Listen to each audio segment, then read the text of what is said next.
to Dames and Dorks. I am one of your many hosts here. I got Lily, Dr. Rachel, DJ Sevvy, because we discovered a new talent of hers, and we also got DJ secret talent in the chat or the panel today. But we are so happy to have our special guest, and that is Jonny, which is other known as Zeltroid. Welcome. How are you, dude? I'm good.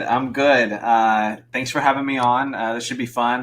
My wife is a big fan of this podcast, and it's really cool to see you guys always conversing on a variety of topics and everything. So I'm excited to be a part of it. Interested to see where this leads tonight. So again, thanks for having me on.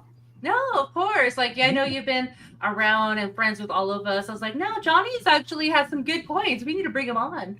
So that's what's I was like, I'm gonna send a message, and then when you say yes, it's like even better. I love it. but yeah, thank you so much again for hanging out with us. And we love Alasia. Alasia's probably one of our greatest friends here, and we love talking with her.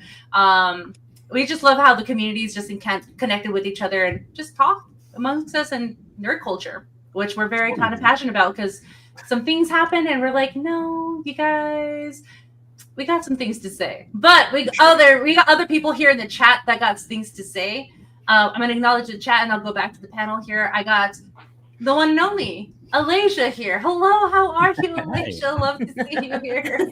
We got Retro Collective, Tracy Reeves. We got the one and only Dr. Rachel, who's also on the panel as well. Malty and Melty Moldy is actually pretty funny. I hung out with him last night. He's great. Mando, nice to see you. Got to hang out with you a little bit in San Antonio. It was always a blast there. Nice to see you, Tara Crystal, Nagranol. Love it. I love it. And then we got Jose Taco in the chat as well. Jose. And I don't know who this strange person is, but I think he's cool to hang out with us. Yeah. I knew when I changed the channel name, it actually was great for the channel. It was like Zelda, Metroid, blend them together. And I got like tons of people who were just like, oh, cool. These are my interests. But then everybody started calling me Zeltroid. And I was like, this is weird. That's not the coolest thing to be known as. I sound like a prescription drug or something. I did not know that. And that actually makes it more. I was like, that's genius. Now that you explained it to me. Yeah. But everybody heard that and they're like, yeah, just don't call me that. It's just the name of the channel, and nobody cares. That's just what they call me now. I think they get under my skin, but it's all right. Okay. Well, good thing we put the thumbnail as Jonny Arnett. Whatever. I've stopped trying. I'm like, fine. People will just think I'm like a prescription drug, with a list of side effects. What are the side effects of Zeltroid? I thought about it, and I was like, you know what? Zelda and Metroid. I'm just gonna put his name on here. Like, I'm not gonna. I hope he's okay with that. So, okay, Lily, you're a medical expert. Indigestion, anxiety. Let me see. I don't know. We need something more gnarly, because those commercials are always. I know. They're always like, yeah, we're gonna fix this one thing, but then we're gonna give you like these other 20 side effects that you have to like talk to your doctor if you're like convulsively vomiting blood, and it's like, I probably will. Thanks. That always works out. Always. And I was only trying to cure a hangnail. That's it. Right? Like, now you're vomiting blood, so yay. But no, now that I know the origin of Zeltroid, but we'll call you Jonny because we don't want to run you off or scare you away. Yeah, but no, I'm definitely sure. But Dr. Lily, what's going on your side? What's new in your world?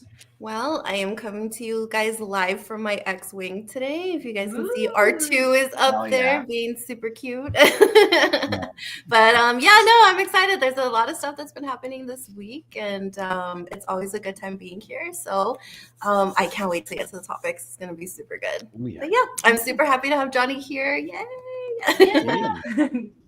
If you can't tell, guys, really excited. Smu, what's going on your side? How's Germany? Apart from being sick and my government falling apart, everything's okay. I've been back home for a week, and it's been weird. Like, I got out of the plane and it was like 44 degrees when I got off the plane. I was like, man, I do miss the New Mexico and Texan weather already. I was like, I want to run around in t-shirts still, and not wear a hoodie or anything like that. But then again, I'm a hoodie guy, so I'm cool with it.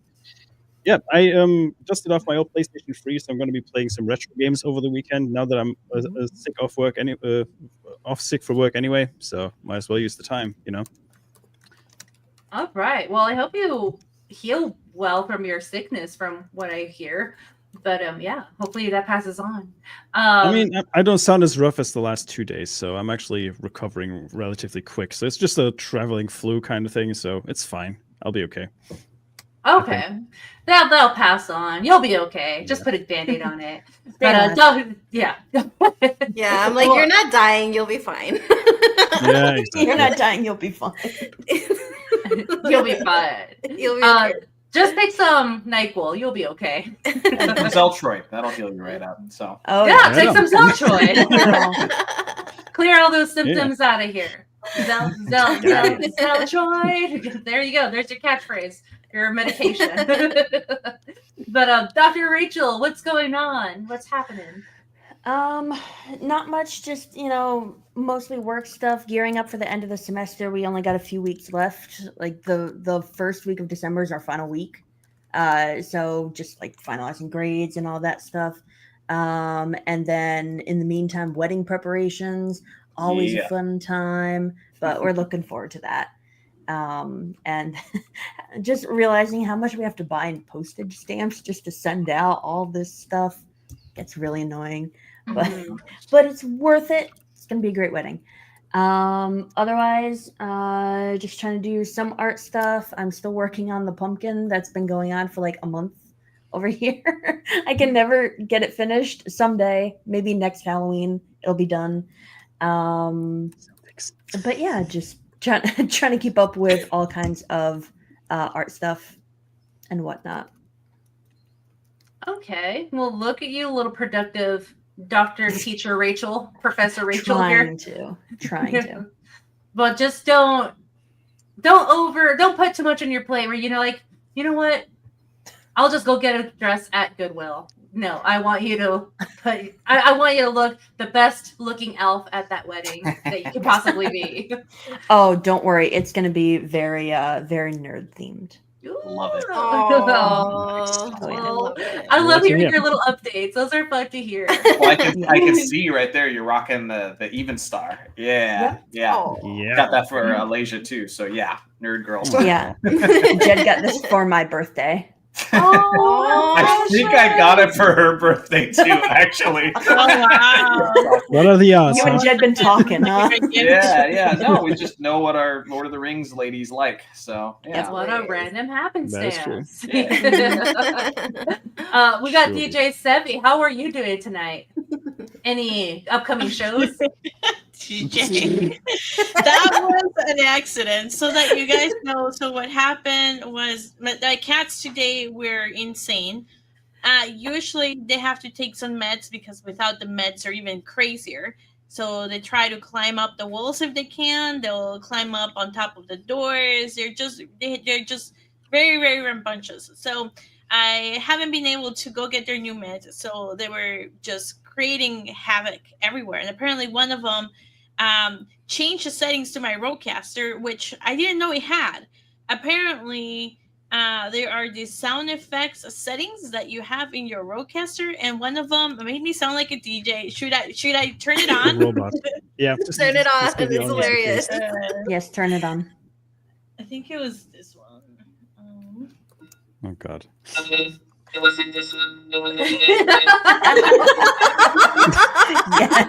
telling you, that's just like that Beastie Boys song. That was doesn't it sound exactly like that? Yeah. There you go. I want a Sevvy remix of Intergalactic. Yeah. Oh, yes. I'll give you the beat for it. Beastie Boys. Hold on, let me look at the lyrics. I'm telling you, that was so funny. That's going to be our new intro for the channel. Yeah, we'll just have Sevvy come in, just drop some bars on us, and like, all right, go. Okay. I don't know how the song goes, but Yeah,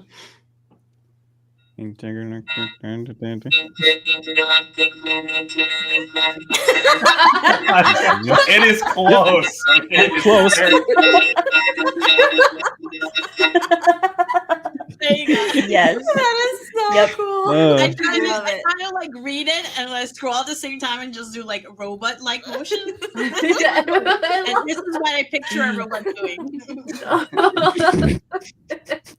That is hilarious. I love that. If I ever need a robot voiceover for my channel, I'll just reach out to you and ask you to do Yeah. that for me. Yep. You betcha. Uh, Oh my So God. if you want a sweet remix, just reach out to Sevvy. Look at your name. It's now DJ Sevvy. you know what? Let's roll with the theme. There you go. Yes. There you go. Oh, That's hilarious. Oh my gosh.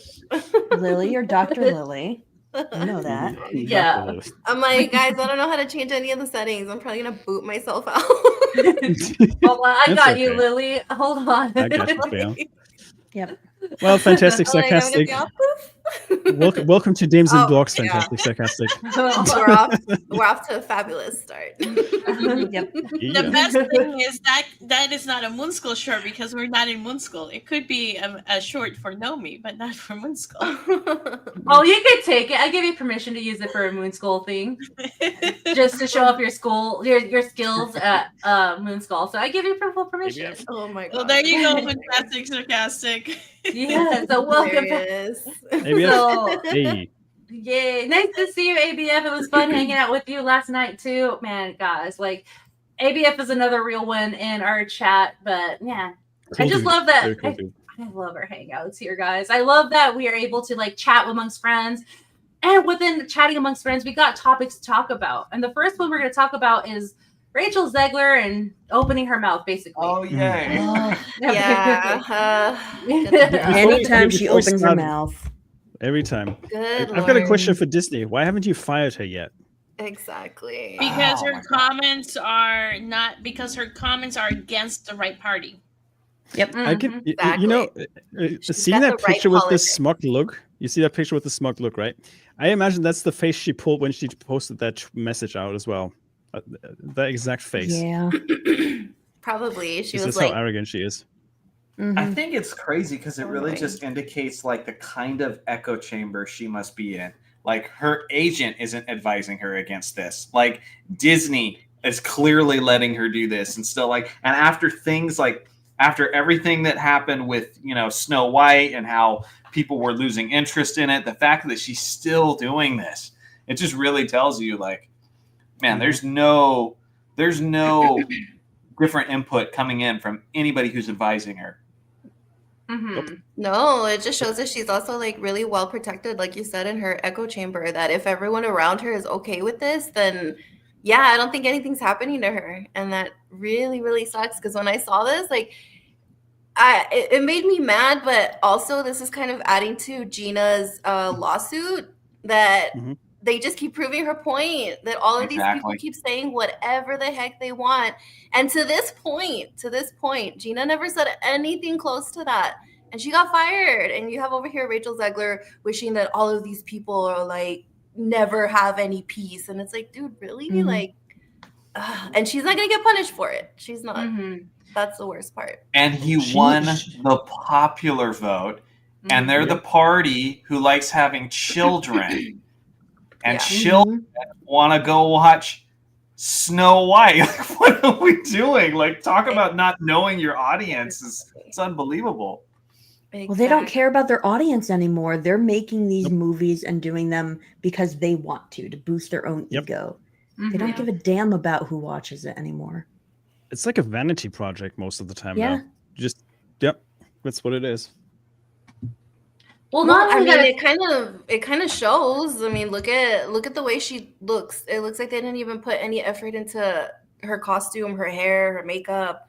It looks bad. Like, can you guys remember when Cinderella first came out, the live action one? Yes. And how incredible her dress was, how incredible like everything around her was. Like they were really trying. And with this one, you look at it side by side and you're like, okay, somebody just like ordered something off of Amazon and they just put her hair, tucked it under her, and that's it. Called it a day. They were like, there you go. There's Snow White. I really liked the that Cinderella live action. I think that might have been the last good one. Yeah, honestly. that's my favorite out of all of them. Mhm. Yeah. Mm-hmm. That was the first one that I watched in theaters where I actually enjoyed it because it was live action. It was like, okay, it's really good. And then we have, oh my gosh, she's always in the Tim Burton movies. Helena Bonham Carter. Yes, her. I think she did a great job as fairy godmother. Well, because the difference between that one and all of these other live action is that they seem to just be going frame by frame to what the animated version was. And what made Cinderella really good is that, yes, we got the typical story that we got from the animated version, but they kind of told it in a different way because we never actually saw Cinderella's mom or the dad, like, and how they were parents to her and how she lost her mom and what she went through and all of this other stuff. And we never even knew who the prince was either. And they kind of fleshed him out a little bit more in the live action one. So I think that's why that one is super good. Whereas the other ones, they're just trying to take it like frame by frame and just put it into live action. And then it just doesn't translate because the animated versions are always so much better. Mm-hmm. Yep. Mm-hmm. Well, and also it tells, go ahead, Smu. They try to recapture the magic of the animations mostly, but they fail because they fundamentally misunderstand what made the animation so good in the first place. Yep. You see with Lion King, Aladdin as well. Even Aladdin, I mean, Aladdin was okay, but there's definitely better live action renditions of certain Disney products out there. Or like even renditions of the fairy tales that they piggyback off of, you know? That's just the way I see it. And the way that they mess up, like just super iconic stuff, like Belle's dress. Her dress is iconic. And they just gave her some really random little dress, and you're like, really, guys? But yeah, sorry, what were you going to say, Johnny? Well, it just seems like everything has become so streamlined. Like, it's more about quantity rather than quality, where it's like, you know, just, yeah, we've already done this story again, but let's do a remake. Let's do sequel. Let's do remake. Let's go ahead and, I know we'd have the animated version. Let's do a live action version of this. And it shows up in the quality or lack thereof. And even like you guys were saying, like the costume design, it's like, you know, it also reminds me of even things like Rings of Power for Lord of the Rings. It's like how beautiful was like Weta Workshops and everything they did to make the original Lord of the Rings trilogy look as good as possible. Then you look at Rings of Power and everything just looks so trashy, terrible. The costumes don't look right. The characters don't look like the characters they're supposed to, but keep pumping out shows. Get shows out as fast as possible. Somebody will like it because we need content for our streaming sites, you know? And it just seems like that attention to detail is just lost. But you know what? As long as there's enough people who just mindlessly consume, you know, and they're just putting out enough content regularly, it just seems like they're okay with it. It's weird. No, what is weird, and I'm going to kind of... It's weird. It's weird. Weird. I kind of want to know if she regrets doing that. Either she likes it. She looks like the type of girl who likes to hear her voice. And, you know, if she gets any type of like acknowledgement, like, oh yeah, people are taking off of my little weird thing. Either she hates it or likes it.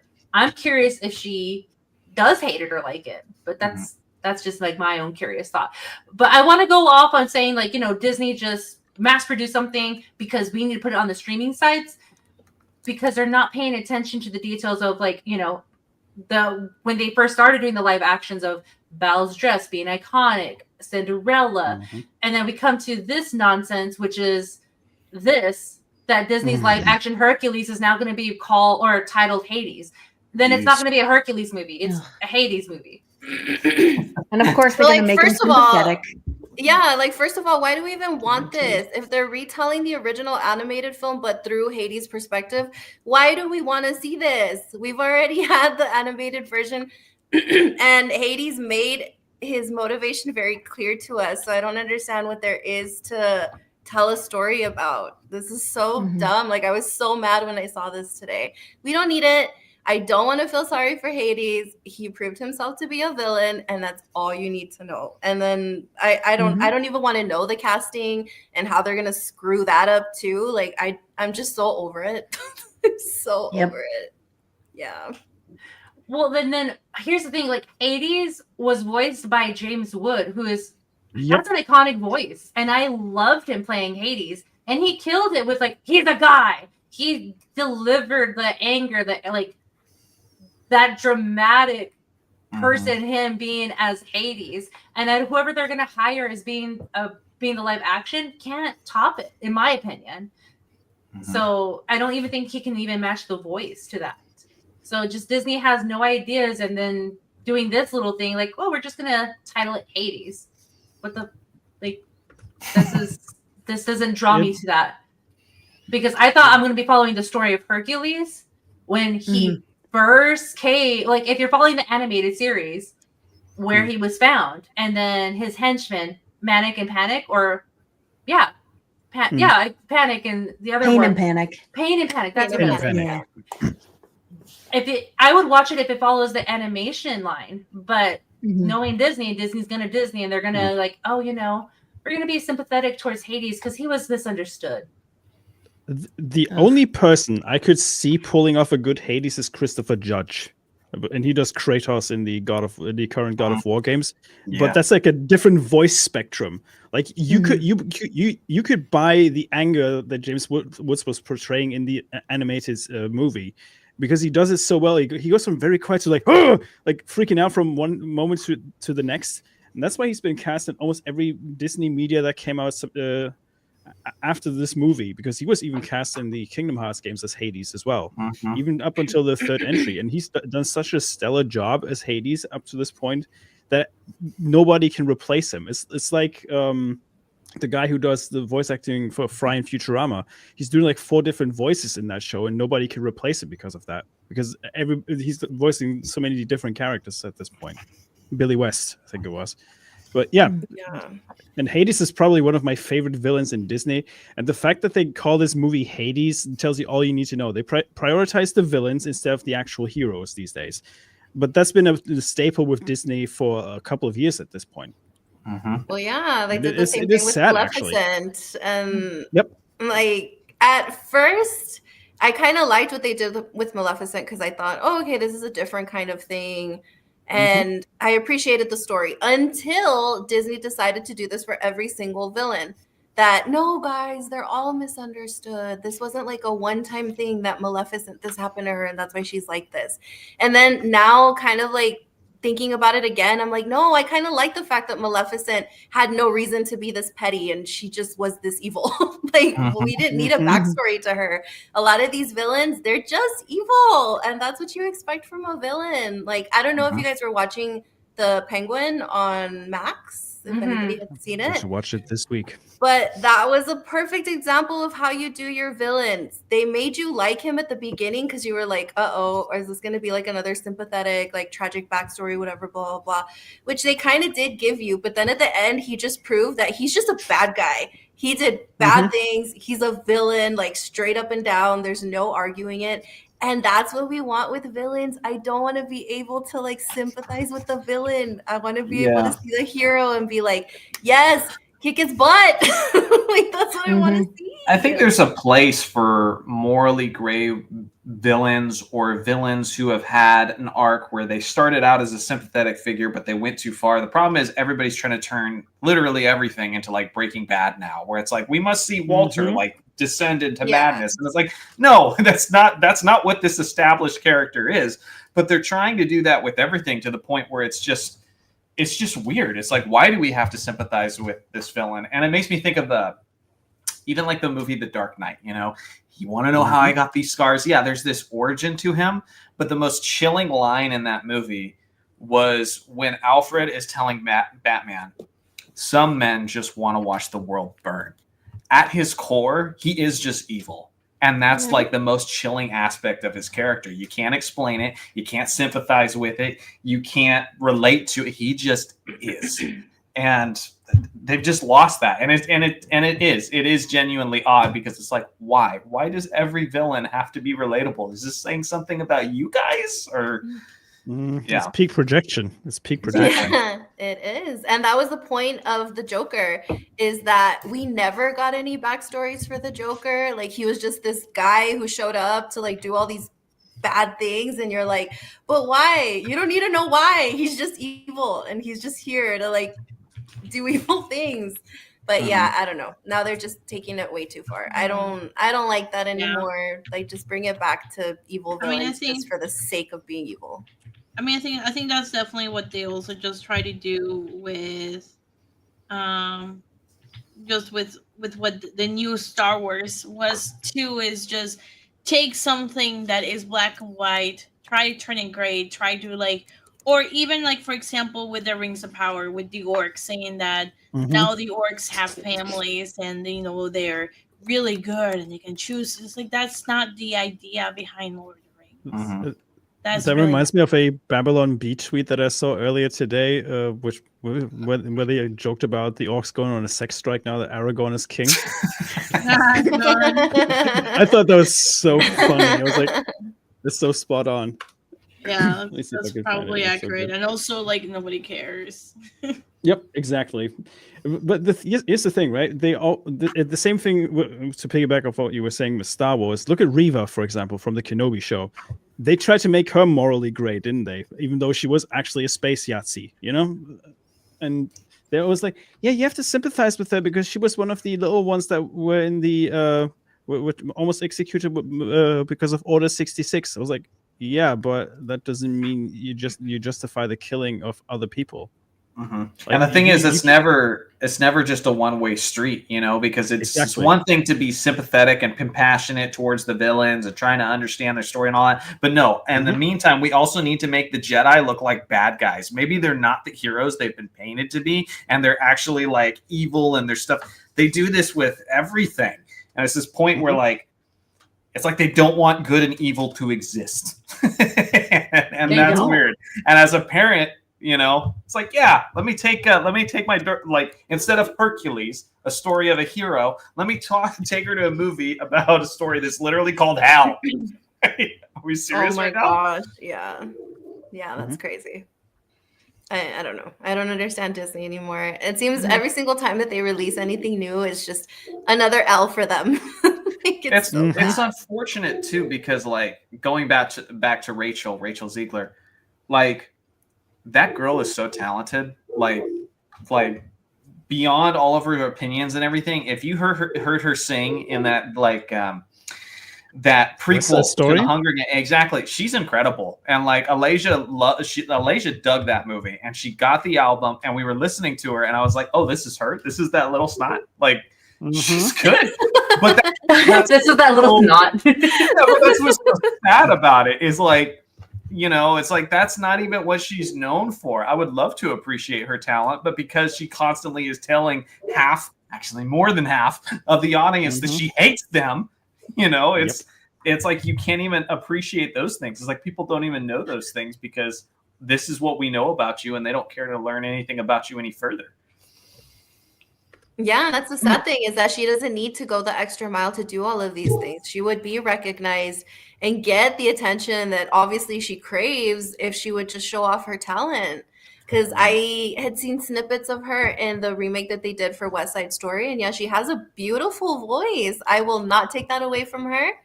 But just, oh my gosh, like, she completely turned me off to watching any of her movies by just being the way that she is. It's just a turn off that you're like, you know what? I can no longer separate you from your art because you're just that annoying to me now.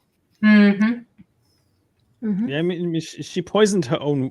She poisoned the well herself, and that's the common denominator. And the problem is, it doesn't matter what movie she's promoting at the time. It can be Y2K, it can be Snow White, or whatever you want to talk about.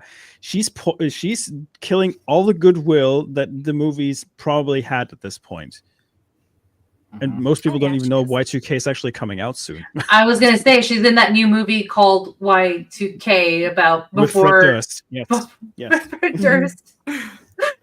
And you know what? I actually wanted to watch that movie because when we saw the trailer, I was like, oh my gosh, this is like really crazy. I actually wanted to check it out, but now I'm like, I don't want to support her anymore.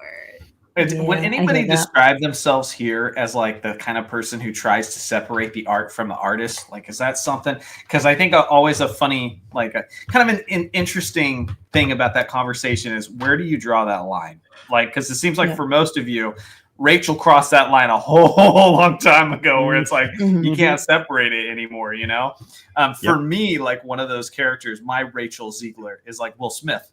I typically see myself as someone who can separate the art from the artist. The problem is Will Smith always plays badasses, but every time I see him now, I just think cuck. And so that line is crossed. Like I just see like Beta and his wife is in charge. I can't I can't see past it. And so for me, it depends. Sorry. No, go ahead, Rachel. Go ahead, Rachel. Go ahead. Tell us. I want to know. Speak up. Like to Johnny's point about where do you draw the line? I think for me it depends on the movie. Like I do my best to separate the art from the artist, and just try to view the trailer for the show or the movie. And if I'm interested in it, then I'll probably go watch it. If I'm very much on the fence, then if I find out something bad about the actor like Rachel being in it, then I'll be like, okay, yeah, probably not. I usually look to that if I'm like on the fence about watching a show or movie. But otherwise I try to be like, this looks good. If I like the writing, if I like the characters, if it's just like a good question, or if I hear a lot of positive reviews about it from people I trust, then I'll be like, okay, yeah, I think I'll go see it. But if I'm on the fence about something and I could easily be swayed either way, and I hear something bad about it, like Will being in it, Cuck Will, or Rachel Zegler or somebody else in it, then I'll just be like, yeah, I'm going to fall over the fence and go watch something else. Yeah. One thing what about you, Sevvy? Go ahead. Oh, what about you, Sevvy? Where do you draw the line between all of that? Well, I mean, truthfully, none of the stuff that she does is stuff that I will watch anyway. That's true. So, but I mean, like, I think like if the person starts to be really, really annoying, then I wouldn't want to support what they're doing. So it's not something that I would go out of the way to do. Like, it just like I can respect people having different opinions, right? But when the moment that you start insulting other people because they don't agree with you, like that to me feels very unprofessional, particularly when her entire job is to be an entertainer. And she's alienating half the population, because of their personal opinion. Like you can be around people and have different opinions. You don't have to do that. And I think that she definitely crossed the line. I mean, like just anything really that she's been like she's under. I looked at the trailer for Y2K and it just looked stupid to me. So there's like I'm just like not really motivated at all to watch anything that she does, right? So it's like, yeah, I don't know. I don't know. I agree with what you're saying, but I think it's even a step further than just like her job is to entertain. If you are going to be a Disney princess, you are taking a mantle. Like you, to a certain extent, you have like a responsibility to like you're a role model to little girls. Like that. That is they're going to look at you as like a hero. I want to be like her.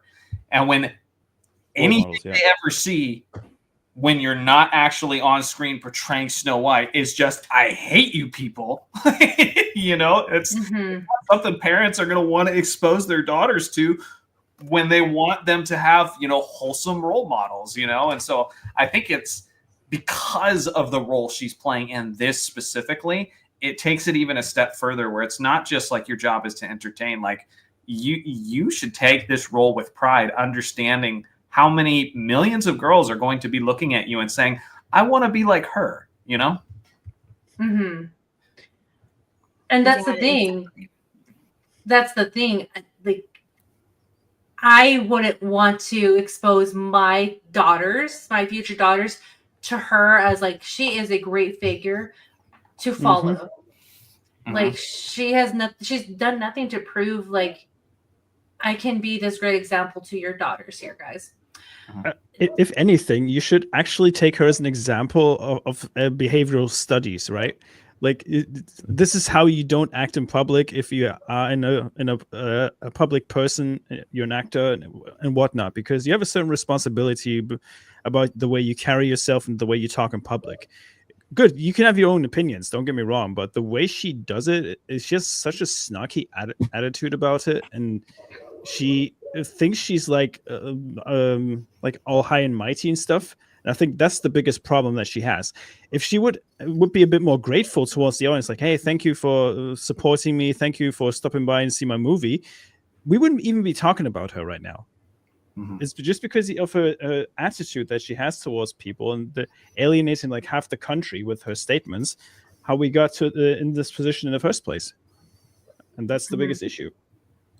I also think that she needs a new manager that tells her to like, hey, maybe dial it back a little bit with the social media posting and maybe don't post that.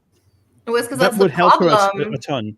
That's the problem. That's the first thing that Jonny mentioned, like way at the beginning of this conversation, is that she's in an echo chamber. So no one's going to tell her that she's wrong because everyone agrees with her. They think that if you push back and call her out for this, we're the problem, not her. Yep. She's right. Or it could be the fact, like, whoever her agent was to get her this role probably had enough of it. It's like, you know what? I'm going to stop ignoring. I'm just going to ignore her calls and just see what happens. She's in Y2K. I don't know if she's going to be in anything else, but she's only digging her grave a little bit deeper at this point. But we'll just see where that echo chamber takes her on this one. Stuff like this always makes me fishy because usually the universe makes sense when you follow the money. Problem with people like Rachel Zegler is they hurt the audience so much, they offend the audience so badly, and they limit their outreach so much that it is literally affecting the money. That makes me start to question, like, all right, why are you so bold in this? Like, is there money coming from somewhere else? And are you just the voice for that? Those are the kind of things that I start wondering. Is like, who's funding these things? Because if Soros puts down so much money saying, hey, Disney, say this, does she look at it and go, this movie can flop? All of this has been that's the weirdest part about it is I'm like, this doesn't make sense because it's getting hurt and they're not treating it like it is. That is the entire rhetoric behind Disney, right? So if you look at the Gina Carano lawsuit, right, it's the fact that they had a clause in her contract. I'm assuming they have a clause in many of the other contracts about like how they want you to speak and how they want you to represent their brand, right? Because the Gina Carano lawsuit really is, does a freedom of speech, is a private individual's freedom of speech more important than the company's freedom of association, right? That is the question in the Gina Carano lawsuit, just to boil it down really to that very simple constitutional level. Right. And what we do know from the Gina Carano lawsuit was that Disney is pushing an agenda out, right? An agenda that Gina Carano did not really adhere to, right? And what is different is the California Constitution prohibits you telling folks and telling them what their political views need to be and what they need to say their political views are. Right, and that is the difference, and not a lot of states have that in their constitution, right? So we're not just simply talking. We're not talking about the federal constitution. We're talking about the California Constitution in there, right? But the gist of it really boils down to this is the agenda that Disney expects out of their actors, right? Because this is the agenda that they want to push. They have made the statement that this is how this is their freedom of association. They want to associate themselves and they want to represent their brand this particular way. So what Rachel Zegler is doing is she's following the guidebook. And I'm not saying that like they actually have a book, but this is what Disney is expecting their actors to do. And that's why Gina Carano was not renewed. I feel a little scared for the current generation of actors that come out because actors or examples like Rachel Zegler are the part of the problem because you procure people who are actually against the audience at this point. I mean, there's some examples out there. I mean, say what you want about her acting skills, but Zendaya is the polar opposite of Rachel Zegler. Or I think it was Cavino who mentioned what's the actress for Wicked earlier. Cynthia he was asking, and he was asking who's worse, her or Rachel. I would say Rachel is still worse than her because Cynthia actually learned her lesson. She was like, maybe I shouldn't have posted that. I don't know because after she posted that was when she did that interview where she was like, I am a different kind of alphaba because I am a queer woman of color. Oh my blah, God! blah, blah. Shut It up. doesn't matter. It doesn't Yeah, matter. You're not so I don't special. think she learned her lesson. I don't think she learned her lesson. She was basically trying to tell us that she's special because, oh no, guys, I'm like the first queer woman of color, the blah, blah, which she has not been the She's first not. alphaba who was a woman of color. Yeah. Exactly. But yeah, no, she didn't learn her lesson. These people don't learn their lesson. I hope she would have.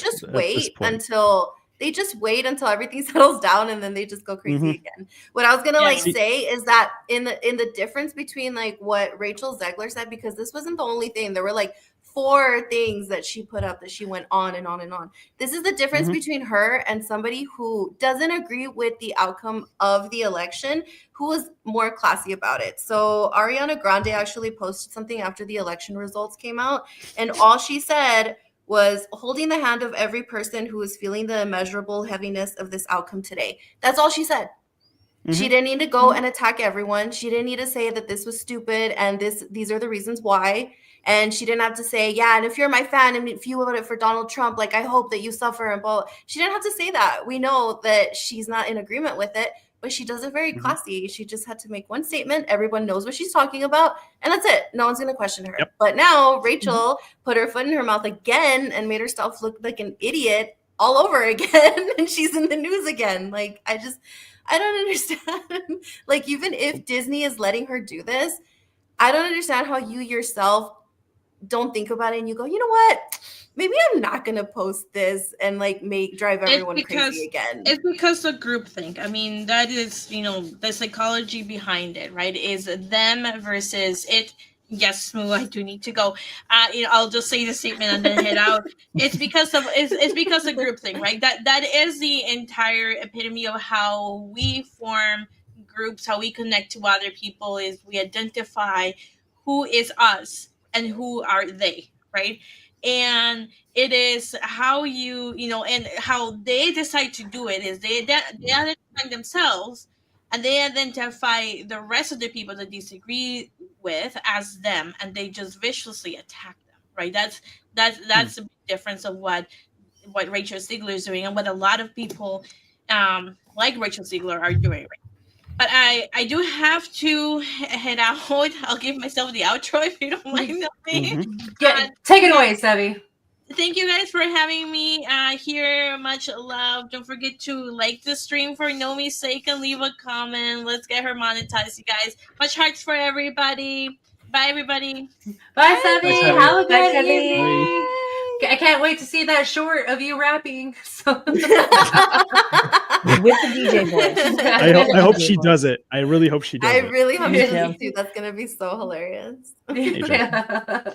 I like that she had a sweet spirit to it too. She's like moving her arms while she's rapping. I was like, oh, that's so cute. That's hilarious. I love it. Yeah. Well, that's still gonna get clipped. I know. I think I probably will make it into a little short. But I really love Sevvy. Excuse me, guys. But I'm going to segue this a little bit up away from Rachel Zegler because I just this kind of peeves me a little bit of Chris Hemsworth now being Prince Charming. Why? And Cinderella. Just why? There's so many other people that they could have cast. I know. And he's not problematic is the thing. But again, though, who asked for this? No one wants this. No one wants this? I mean, it's some woman was like, "Who's my Prince Charming? Chris Hemsworth. Let's cast him." I think it's just as simple as that. I mean the movie in general. Who asked for this movie? No one. I don't care how attractive Chris Hemsworth is. Why does this movie need to exist? Oh my god! Who wants to take bets on how many shirtless scenes he's going to have in that movie?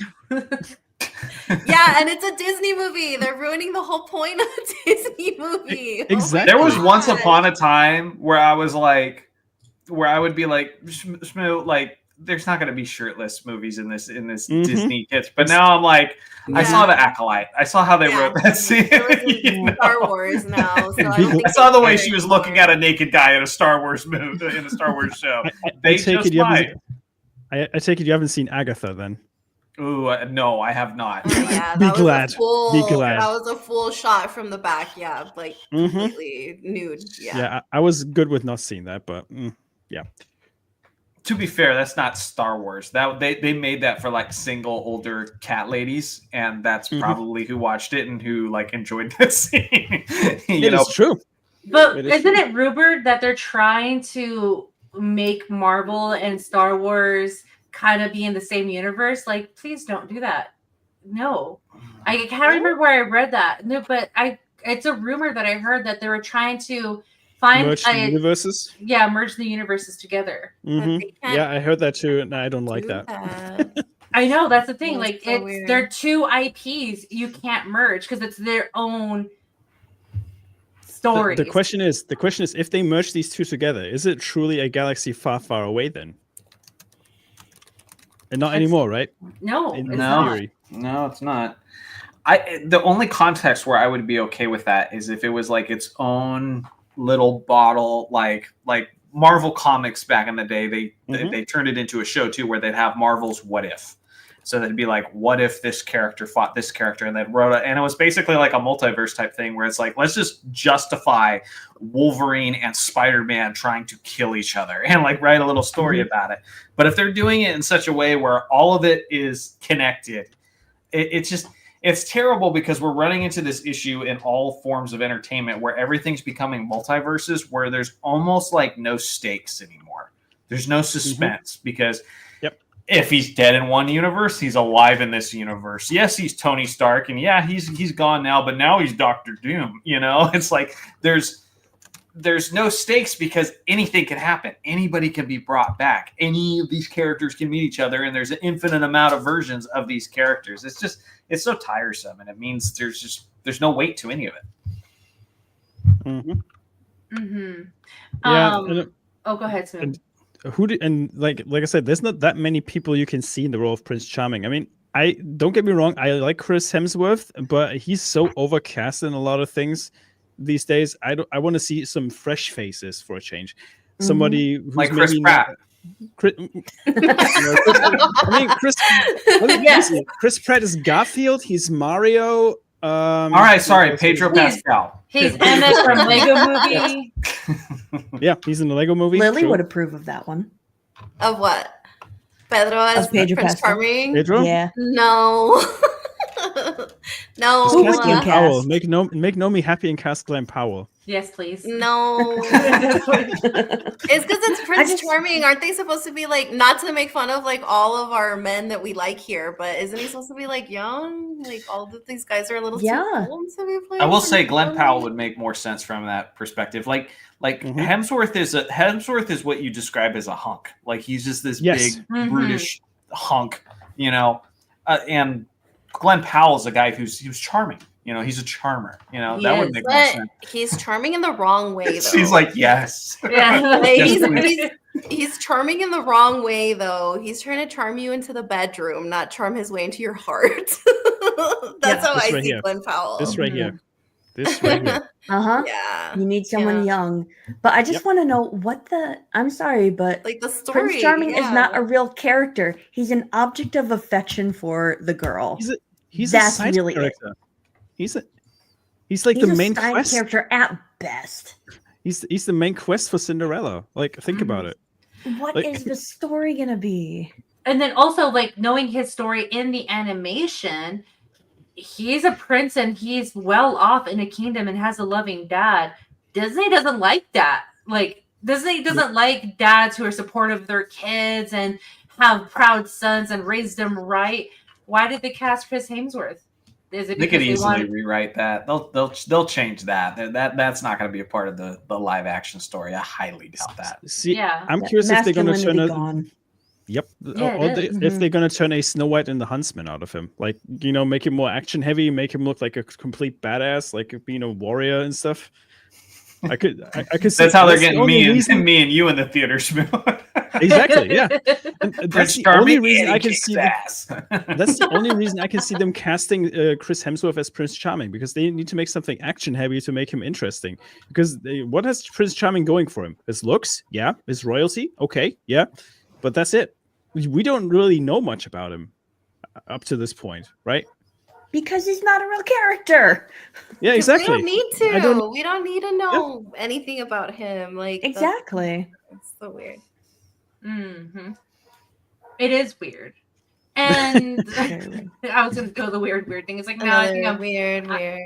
Yep. Don't even entertain that You idea. gotta, No. you gotta give, Please. you gotta give roles to the trans people. Trans they're gonna community. make Cinderella. Oh no, wait, they already did a live action Cinderella. They're gonna They They've make done a Yes. lot they of live action. They need to make Cinderellas. more money. Just do it again. Mhm. Why did you do it? Money. In this rendition of Prince Charming, Cinderella is a trans woman Oh my of god. color. Please. No, Don't- it's flipped. It's Princess Don't give them Charming ideas. and Don't give them Cinderella's a ideas. dude. Cinderella's a dude, yeah. Or just the Cinderella. Mhm. Cinderfella. Dude, Me too, no, Elijah. Me too. I actually like that movie a little bit. Mhm. Believe it or not. Oh, like here's the Apart thing. from Kristen Stewart. Yeah, Kristen Yeah, Stewart. She wrote She- it with her like- face. Her face. So there was a meme I saw a long time ago when Snow White and the Huntsman was coming out, and then it says Kristen Stewart in her not mugshot, but like her headshot, it was just a stick in the mud. I was like, that makes a lot of sense because she is a stick in the mud actress. Like no emotion, like She doesn't have any gravitas. Like, I mean, even the Charlie's No. Angels, the Charlie's Angels reboot, you would think that's like a very poignant role for her, right? It would be perfect for her. No, even in that one, she was horrible. I was like, why? That's crazy. Yeah. It is crazy. mhm. But Well, Charlize Theron was like really good in that movie though. She was. She Yes. killed it. Yeah. Mhm. I love all of her wardrobe and the way that she came out. Like it was believable. But then again, are you supposed to believe that freaking Kristen Stewart is the fairest of them all when you have No. Charlize Theron? Like, Here's You know, the fair thing. doesn't mean pretty anymore. It just means like nice person or something. Kristen Which Stewart is Rachel not an Vick action is star. not, so. She's not an action star to begin with. yeah, well, she was in that one flop movie of like, well, it was the new version of Charlie's Angels Mhm. with That her was the only- and the girl who played Jasmine, Naomi Scott, and Mhm. it was like a terrible, like she's not an action movie actress. Elizabeth Banks directed that one. Just Terrible throwing that out there. Jasmine. Yeah, terrible Jasmine. Gosh. I'm sorry, I Cavino did not throws like out- that Jasmine. She was bad. I just want to put up this message that Cavino posted here. Good luck doing a live action Tarzan these days. I just want to say Yeah. that. Oh my Good luck God. doing that. Yeah. Good luck. It's not gonna happen. Not gonna happen. Mhm. Mm-mm. They're not gonna do it, but you know what? Nintendo. Johnny, I know you're a Nintendo fan because Mhm. I No. play. How One- can you tell? one- What makes you think that? Here's the Gee, I thing. wonder. I don't know where I got that idea, but I played Mario Party with Alasia once, and she kicked my butt. Oh Mhm. my She's gosh, good at that one. she is She amazing. She's like, Johnny taught me everything. I was like, oh, Mhm. okay. I don't think. I think when you play Mario Party, the intent is like you have a group of people who haven't played these mini games 1,000 times over, who are doing it casually. But you know, my wife married the most competitive person ever, and that's our way to bond is to play Mario Party in the evening and wind down. I'm literally counting down the days until my daughter's old enough to play with us. Oh, And then- how cute. Well, it's cute right now, but then I'm going to repeatedly destroy her in the game until she's good enough Oh to my hang. god. Yeah, you are. And then we have a villain origin story. No, God. How did we get to No, this no, no. point? That's how My dad Rachel bullied me Ziegler's into are losing. created. No. Daddy Villains are issues. sympathetic now. Yeah. Villains are sympathetic now. It's okay. Yeah. No. How did you get to this point? My dad bullied me. In Mario Party. Kick my butt at video games. These bloody video games. And I've never been the same then. I Oh, told man. him I wanted to be Zelda, and he said no. Just kidding. Wait. No, it's we were talking about Joker before. She's just gonna go want to know how I got these scars, but it's just the calluses on her palms. Oh, That's I love Yeah. that. I freaking love that. That's Well, the hilarious. reason why I bring this up because Nintendo created a music app, and Mhm. and They it did. really do well. Mhm. So I don't know if you are aware of this story or not, or you know this or not, Johnny, but like, yes. okay.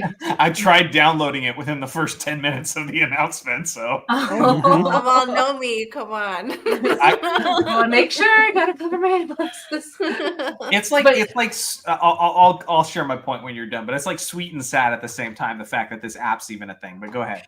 No, you go ahead, because I actually wanted to hear your thoughts on this. Well, it's like it's typical Nintendo, where they are known for just copyright claiming everything, going after anyone who tries to do anything with their games. So, people who have been uploading their music just because they enjoy their content, just because they enjoy their music, they'll have to do it over and over again because Nintendo keeps striking them down. So finally, Nintendo takes a hint and they're like, we'll make our own music app. That way we can justify striking down all your channels. But even though they did it and it's sweet, they're still they're severely lacking the amount of tracks that should be on here. There's a lot of them that you'd look up that you're like, oh yeah, this is a classic Nintendo, and you can't find it. And so it's like typical Nintendo, where it's like, it takes them a while to figure it out. It's kind of a sweet gesture, but they're also not executing it very well. That's kind of their MO. The lack of music on that app is shocking. Even for Nintendo, you would think they have a giant catalog available right from the get-go, but it is 10 or 12 albums on the whole thing. I was like, man, Nintendo, that is very, very disappointing. I like the fact that they're going to loop songs. It, where they're just oh, here's 10 new albums added to the. That's the future of the Nintendo Directs now. Yeah. What really surprises me about this whole thing is the loop function that they added to certain songs. So you can actually loop songs for 30 or 60 minutes, which is a cool feature, because that's something I actually wanted from Spotify with certain songs, but they never got around to that one. And also, it is a bit petty that they hide it behind a paywall, because you need to be a Nintendo Online member to actually have access to the whole to the catalog on that app. Sure. Because if you don't have Nintendo Online, you cannot really use it.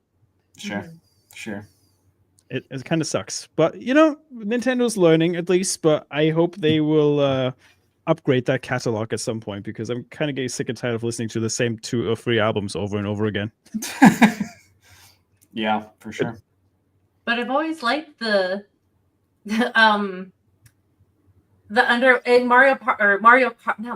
just Super Mario 64, when he's in the underwater world. That's always Dire Docks. Oh, yes, that's such a good song.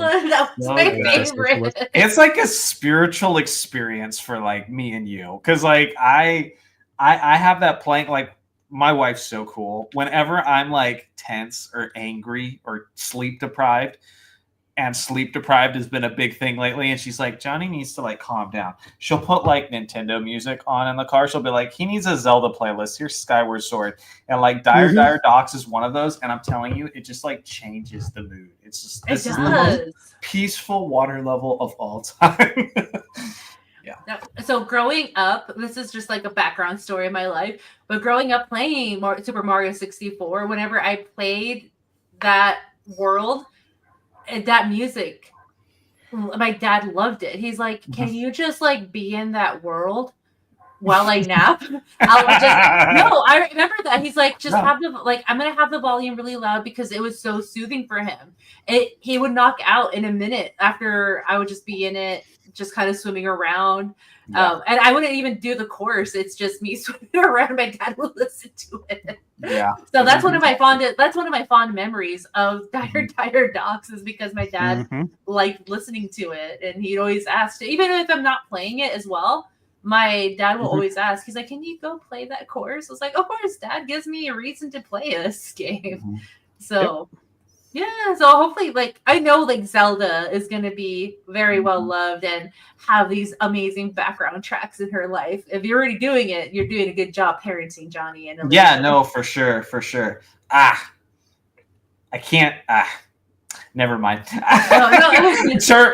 I'll just say this: her actual name is somehow tied into a music track. I would put it that way. Okay. It's like a little bit of a theme that I play for her as a little jingle. Y'all never figure it out. No one will figure it out. But if I ever see you guys at a Texas meetup or something like that. I'll let you know.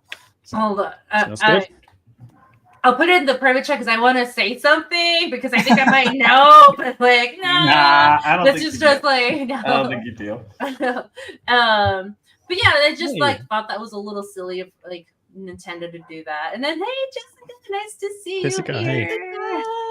And I will say, like, as critical as we are of Nintendo, like for some of the things they do, I don't know. When people compare them to Disney, I just get like, like super irritated. It happens a lot with just like, not necessarily in our circles, but like in just like general gaming. It's like people view Nintendo as like, it's the Disney of the gaming world.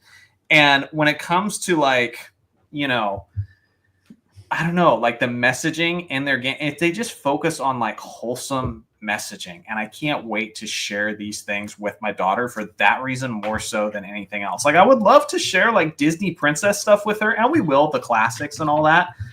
But with the current messaging they're putting in it, I just it's hard to feel like I want to show her the new Lion King movie or the new, you know, Snow White movie or that sort of thing. And so I'm just grateful that we have Nintendo for that reason. Like the most recent Zelda game was Echoes of Wisdom, and after every significant chapter in the game, there was like this really sweet moment where they had like, so I learned this really cool thing, like that I should be like more, you know, patient with people, or like every single time you conquered a part of a map, the person who helped you in that world, whether it be like a Goron or a Zora or whatever, they always have this like cool little character growth aspect. And I'm like, why can't stuff like Disney be like this, you know? Because Disney can't think for themselves right now. Because Bob Iger wants to get out, but take credit for things that he didn't do. Yeah. See, there's another thing I need to criticize Nintendo for. People desperately want to have their music, right? Because as you said earlier, Johnny, people upload their music constantly and get struck for it. Why don't you give people an option to actually buy the music?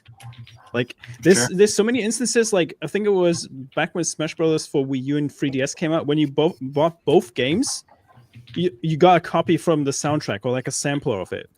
But that was like one of the rare instances where you actually got a soundtrack with certain things, right? Like you always have like collector's editions from Zelda games where the CD comes with it, like with the orchestrated soundtrack for like Ocarina of Time and Majora's Mask, for example. Yeah. Or was it Skyward Sword? But yeah, one of those. And you would think they would want people to actually buy their product, right? Instead of just like going on the internet to listen to it on YouTube all the time. And it just boggles my mind that Nintendo never does that. There's always this weird like around the corner approach that they have into getting some of the soundtracks. I went to a Zelda orchestra twice. I think it was the Symphony of the Goddess. I went to that one twice. It was so good. And I was blown away that they never put that on CD, because that performance was excellent. Yeah. I don't know. Part of me wonders how much they like you owning things, because they figured out like they've really mastered how to get us to buy the same thing over and over again. They did. You know, with like, oh, how many times have I bought Super Mario 64 through like the online service, through Super Mario All-Star 3D All-Stars? I still have my N64 tape, you know, like all those things. And so I don't know. I hate to make the nefarious assumption, but part of me wonders if they're just like, if you don't quite completely own it, we could figure out ways to get you in more subscriptions down the road and that sort of thing. So I think that might be a part leave you out of money even more. Let's leave you out more. It's like this spoon or drip fed approach that they take sometimes that really ticks me off at times. Oh man, CDs. Yeah. Sorry. It's like Jose said earlier. Like especially the Super Smash Brothers game, you have like over 1,000 songs in that game, like rearrangements, original songs, and everything. If they would have added all those songs just for the Nintendo Music app, it would have warranted the subscription for Nintendo Online alone, just for the music. Yeah, for sure. Not the stuff that they have on there at the moment. I mean, what do they have? They have the Splatoon. They have got Mario Kart 8. I mean, it has a great soundtrack. Don't get me wrong. Some of them are like, funny too because like they have Breath of the Wild, and don't get me wrong, I like Breath of the Wild, but that game is about like being as like simplistic and calming as possible. That there'll be like one piano keystroke every like 10 seconds. It was very bare bones when it comes to music. Right. No, I like that you guys are talking about that, like nerding out on the music on this. You started it. You started it. I did start it, but I was like, I want to see where this goes between Jonny and Smu. I mean, don't get me wrong. Like, I gotta give credit where credit is due to Nintendo. At least they're trying. You know, I mean, granted, it could have been executed a little bit better, and it came out of nowhere. Like, no announcement whatsoever. There was a tweet like, "Hey, this music app is coming out," and everybody was like, "Huh?" It's like the alarm clock. It's like nobody wants this. Yes. Nobody wants this, but for some reason it's there. Oh wait, I did see it. I was like, yeah, they came out with an alarm clock because everybody doesn't have smartphones in 2024. But yes, if you'd like to wake up to an alarm of, you know, any sort of Zelda music or Mario music or whatever, it looked fun. It looked fun, but it was a little bit like, who asked for this? But that's Nintendo. They a lot of times they don't let you know anything that's coming. It was like a tweet in the middle of the night at the most random hour. They were like, "Hey, by the way, we've been working on a Zelda movie, so stay tuned." I was like, what? It's like the biggest announcement ever. You could have done an hour-long direct, hype that up, and everybody it would be the talk on the internet. But Miyamoto was like, I guess I'll let them know. The best thing that came out of it was Danky's edit of that video, because that was the first version I saw of the alarm clock. I was like, okay, what's this? And then I saw Krista tweeting about the actual video. I was like, okay, this makes a lot more sense, because like I said, Danky posted this video first, and that popped up on my timeline first. I was like, wait, Nintendo's making an alarm clock? Yeah, it's weird. I don't have the alarm clock, but apparently you can wake up to not just music, but different character sound effects. And so, so if you want to hear the awkward noises that the fairies make, you know, in Breath of the Wild, and wake up to that, you can wake up to that. That's for those who don't know, they sound very sexual. I'll just throw it out there. They're very, very interesting sounds. I will say this in defense. Nomi wanted us to go, so we're just going now. I will say this in defense of I opened a can of worms. I'm sorry. It has always been that way. Okay, yes. This isn't like some new thing. You interact with the MCC character, and they'll always make a sound like, or like, or like that is always what happens since like 1998, like when the Ocarina of Time. You interact with the random NPC character, and they make like the weirdest, most memorable noises ever. Yep. But it's always been so weird. That is awkward. I mean, just listen to Link's grunts in like Ocarina of Time, and then compare that to Breath of the Wild or like Twilight Princess or any other Zelda game out there, and you're like, what the heck? Yeah, because I was like annoyed that everybody was trying to act like all of a sudden Zelda has like, you know, Zelda games have sexual noises. I'm like, you know, the coolest child. The coolest tidbit I can give you is for Super Smash Bros. Ultimate, when the Dragon Quest hero was announced, I think it was the hero of the third game is actually voiced by the original Link voice actor from Ocarina of Time. Oh, that's awesome. It is exactly the same voice. Like, even when he does the attack, he has the same pitch and yell as Link in Ocarina of Time. It is so freaking cool. Dude, we're gonna start our own podcast, but I feel like we're we should actually. This is what I was kind of hoping for, like a broke podcast to take off, talking about Nintendo stuff. I'm not even a Nintendo guy per se. Like I spread myself like very broad when it comes to gaming, but I've grown up with Nintendo, so it is so cool to like talk to people about like their experiences with games. And just like going off on a tangent every once in a while, even though it does bore people at times. But you know, it is kind of funny, like when you listen to the experiences and whose favorite Zelda game is out there. Like I've had people who said like they love Wind Waker, then there are people who say Twilight Princess is the best one. Skyward Sword is like a middle of the road kind of thing. People love it, people hate it kind of thing. Yeah, but I love it. People hated it when it first came out because of the controls and stuff. I will say, it's been a weird like realization recently, like I've been a Zelda fan since the very first Zelda game came out in the 80s on the NES. I'm not that old, but I was born 1989 and my dad was a gamer. So he already had the NES. And then we had the SNES soon after that. So I was playing those games. So I just loved Zelda games. But it's interesting now to like growing up and seeing like what the community looks like. Because like there is a lot of girl Zelda fans. Like so many, because it's like, you have Epona and the horses, and it's like, it's beautiful. And it's like, there's elements to it that are adventurous, but also feminine, and then there's a lot of like femboys that are into it too, because Link's kind of, he's not the most masculine looking dude, that sort of thing. And so I don't know. So it's been this weird kind of thing where people like look at me and they're just like, oh, you're like a Zelda fan. I'm like, I love it. And I mean, no offense, but I almost said the TW word. But when I saw Lofty at Anime Matsuri, he was actually running around as Link one day. Oh my god! Wow! Freaking and I was like, well, Lofty has the looks for it, though. That's the thing.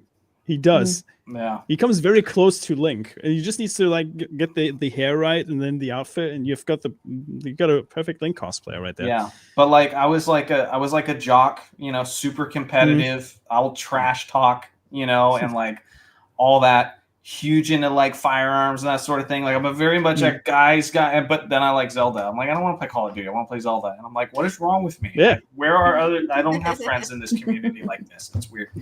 So. Zelda, bro, Zelda fans, yeah, it's a lot of girls and feminine dudes, and I'm just like, dang it. I was just conditioned into this by my dad. I don't know. I mean, don't forget, Robin Williams, of all people, named his daughter Zelda because he loved the Zelda games. Don't forget that. Oh, yeah. Somebody just put that in the chat, too. Yeah. Yep, there you go. And he's also a NPC in Breath of the Wild and Tears of the Kingdom. As a tribute. Yep, there's a little tribute for him. It's pretty cool. Because I think if a game's just cool, I mean, you just kind of get into it. Like, I'm not a big gamer or anything, but just to kind of speak to what you said, because you're like, what's wrong with me? Like, if it's just fun, it's okay to be a fan of the game. Yeah. Different. I mean, I'm with Johnny. I'm not like the Call of Duty kind of guy. I'm more of a JRPG like Nintendo kind of guy, because I don't see myself that competitively when it comes to these kinds of games. And frankly, they run their course and they think something new needs to happen. Yeah, sure. And I just want to enjoy a good story and some good gameplay. That's all I want, really. And that's what Zelda usually gives you: a really good story and some really good gameplay. Yeah, I mean, even the Game Boy games. My brother actually grew up playing the Zelda games too, so that's how I know like a little bit of it. So that's why I'm like, no, you're not the only one. Don't worry. I'm like, you're not weird. My brother. Just be glad I'm not a regular on the show, because I'd never shut up and I'd force you to become a fan. So I will convert Lily. I know. I'm like, I think my extent of like anything was I grew up playing all of the Super Mario games, so I absolutely love those. Those were just like super fun until they started getting like way too hard for me. That's when I would call my big brother and I'd be like, hey, can you like pass this stage for me, because I can't do it by myself. But no, all those games are so fun, like all of that Nintendo stuff. Where I started to dislike video games, because I used to play it a lot when I was little, but where I started to dislike video games is where like they started to come up with the ones that were too many puzzles that you couldn't solve, and you're just like, sometimes I just want to play a game to have fun. I don't want to sit here and like have to think too hard about it.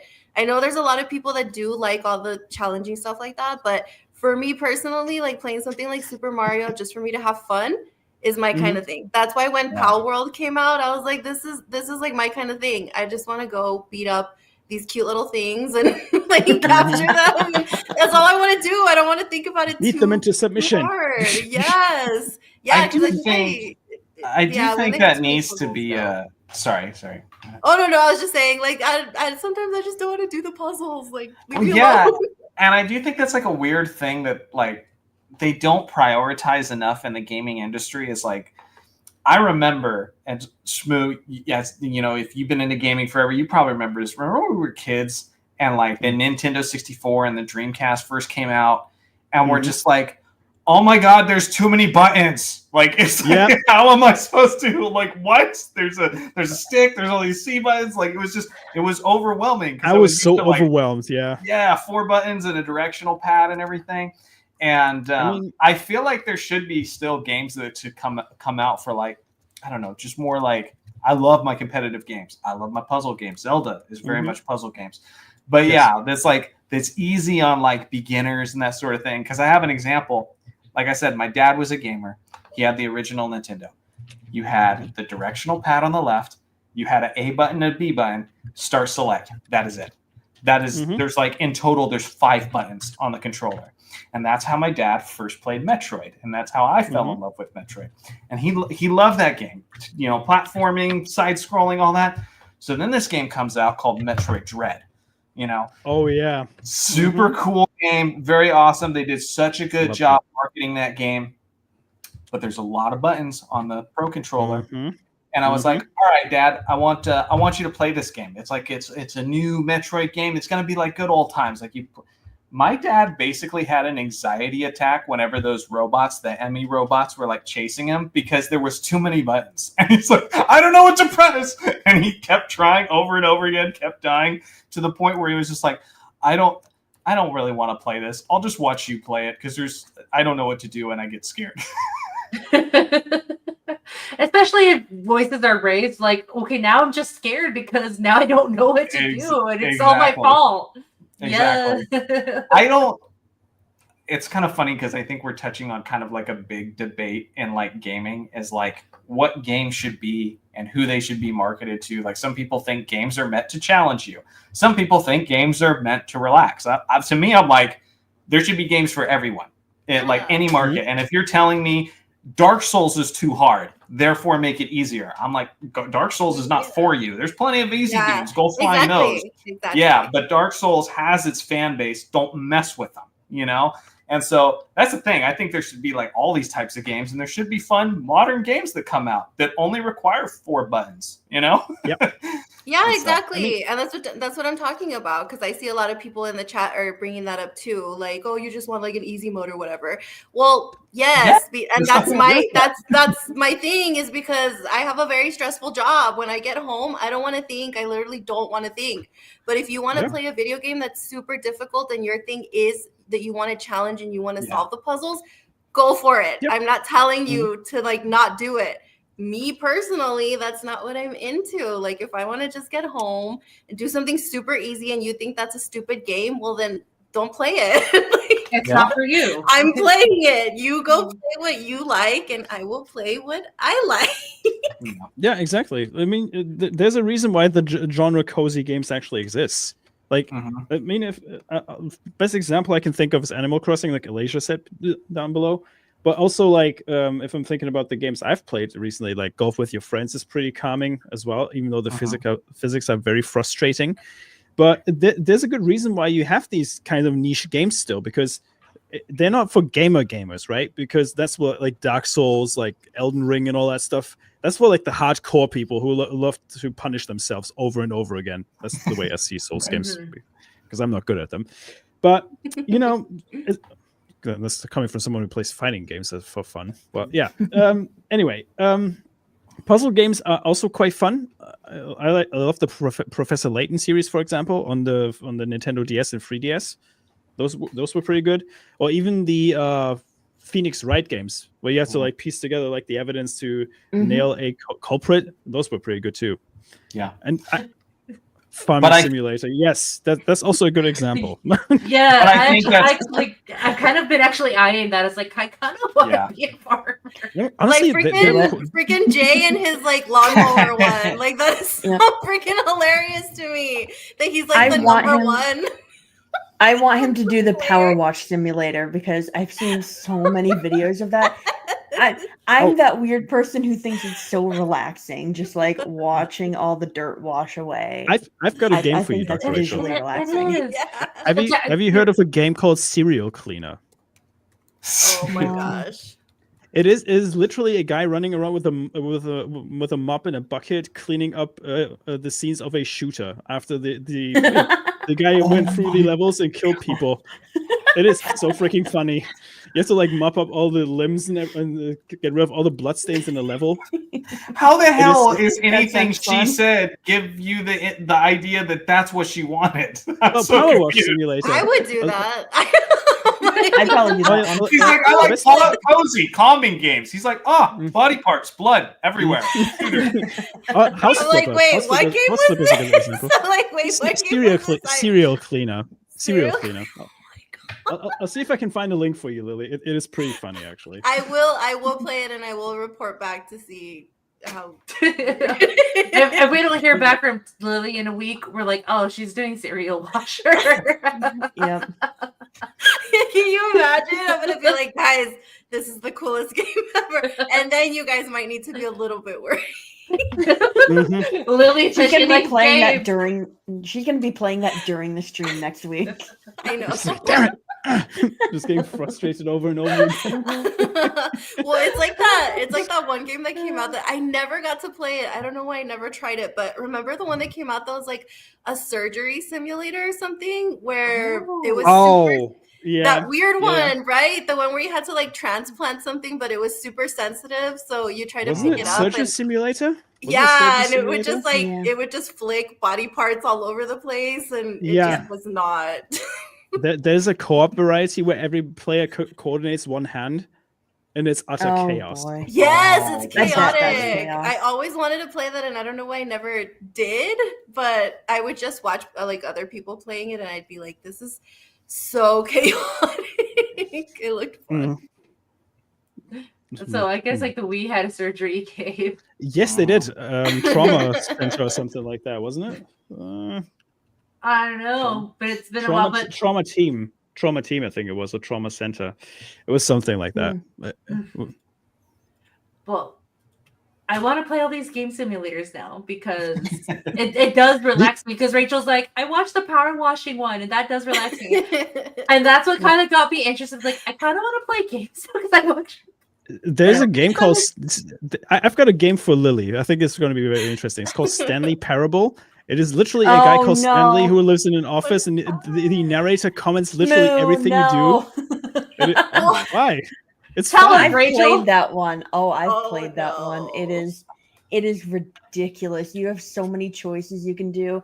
There's like Oh my 1,000 endings. You're just a worker in an office building that's like basically abandoned. And then there's a narrator who's like sarcastically narrating everything you do. And every time you go off the path that he wants you to do, he gets more sarcastic, and it's just wild. This seems so depressing. Game. It's like a British guy doing the sarcasm as well, so you know it's very, Yeah. very Oh my dry gosh. sarcasm. I can It's see fantastic. like the longer that we talk about these games, like the more disappointed Johnny gets. He's like, "Oh my god, guy!" I mean, it is playing into my original point where there's games for everyone. Because like, it's so funny. Alasia can vouch for me on this because like, one of the biggest frustration. It's actually my next video to come out on Zeltroid is why temples suck in Tears of the Kingdom. And it's the fact that they're not challenging, and it's the fact that they're not puzzle oriented. They're too relaxed, and I think when you've set kind of the standard for 35 years of Zelda games, like what they look like, and then you get something that's vastly different. But again, some people like that. If that was their first game and they enjoyed it, but for me, if I'm not being challenged, that's when I'm least relaxed because now I'm irritated and feel like I'm wasting my time. So everybody's different. And we all need our own specific ways to entertain ourselves. So Yeah, because sometimes I'll watch like Az's game streams, and he always puts it to the hardest difficulty like available, and he's always like dying through the entire thing, and that's why I like watching other people play those video games because I get frustrated. I'm like, no, you know what? I'm just gonna watch somebody else do it and watch them get frustrated, and then I can just laugh at them. And it's weird because like you see him getting angry, but I guarantee you, deep down somewhere, there's happiness. Like, Yes, because he loves it. He loves it. Exactly. Otherwise he wouldn't play them. That's how I am. Like I might look so angry, but I've looked, she's been looking at me across the couch, love it, just like, you okay? And I'm like, I'm actually having a good time. It was like I'm going to do something bad, but no, I'm okay. Yeah. That's basically it. It looks like I'm pissed off, but not. Yeah, I'm the level of gamer as like Gary. We're absolutely not. And how that guy played Diablo 2 back in the day, I have no idea. I've seen him like try to play video games and everything that he does. I'm like, you know what? I can't even laugh at him because I don't even know what's going on either. So I get it. He was surprisingly good in Party Animals, though. I have no idea how he does that. Because the game's funny. But Lily telling me the kind of gamer she is tells me that she's the kind of person I want to play Mario Party with. Like, just chaos.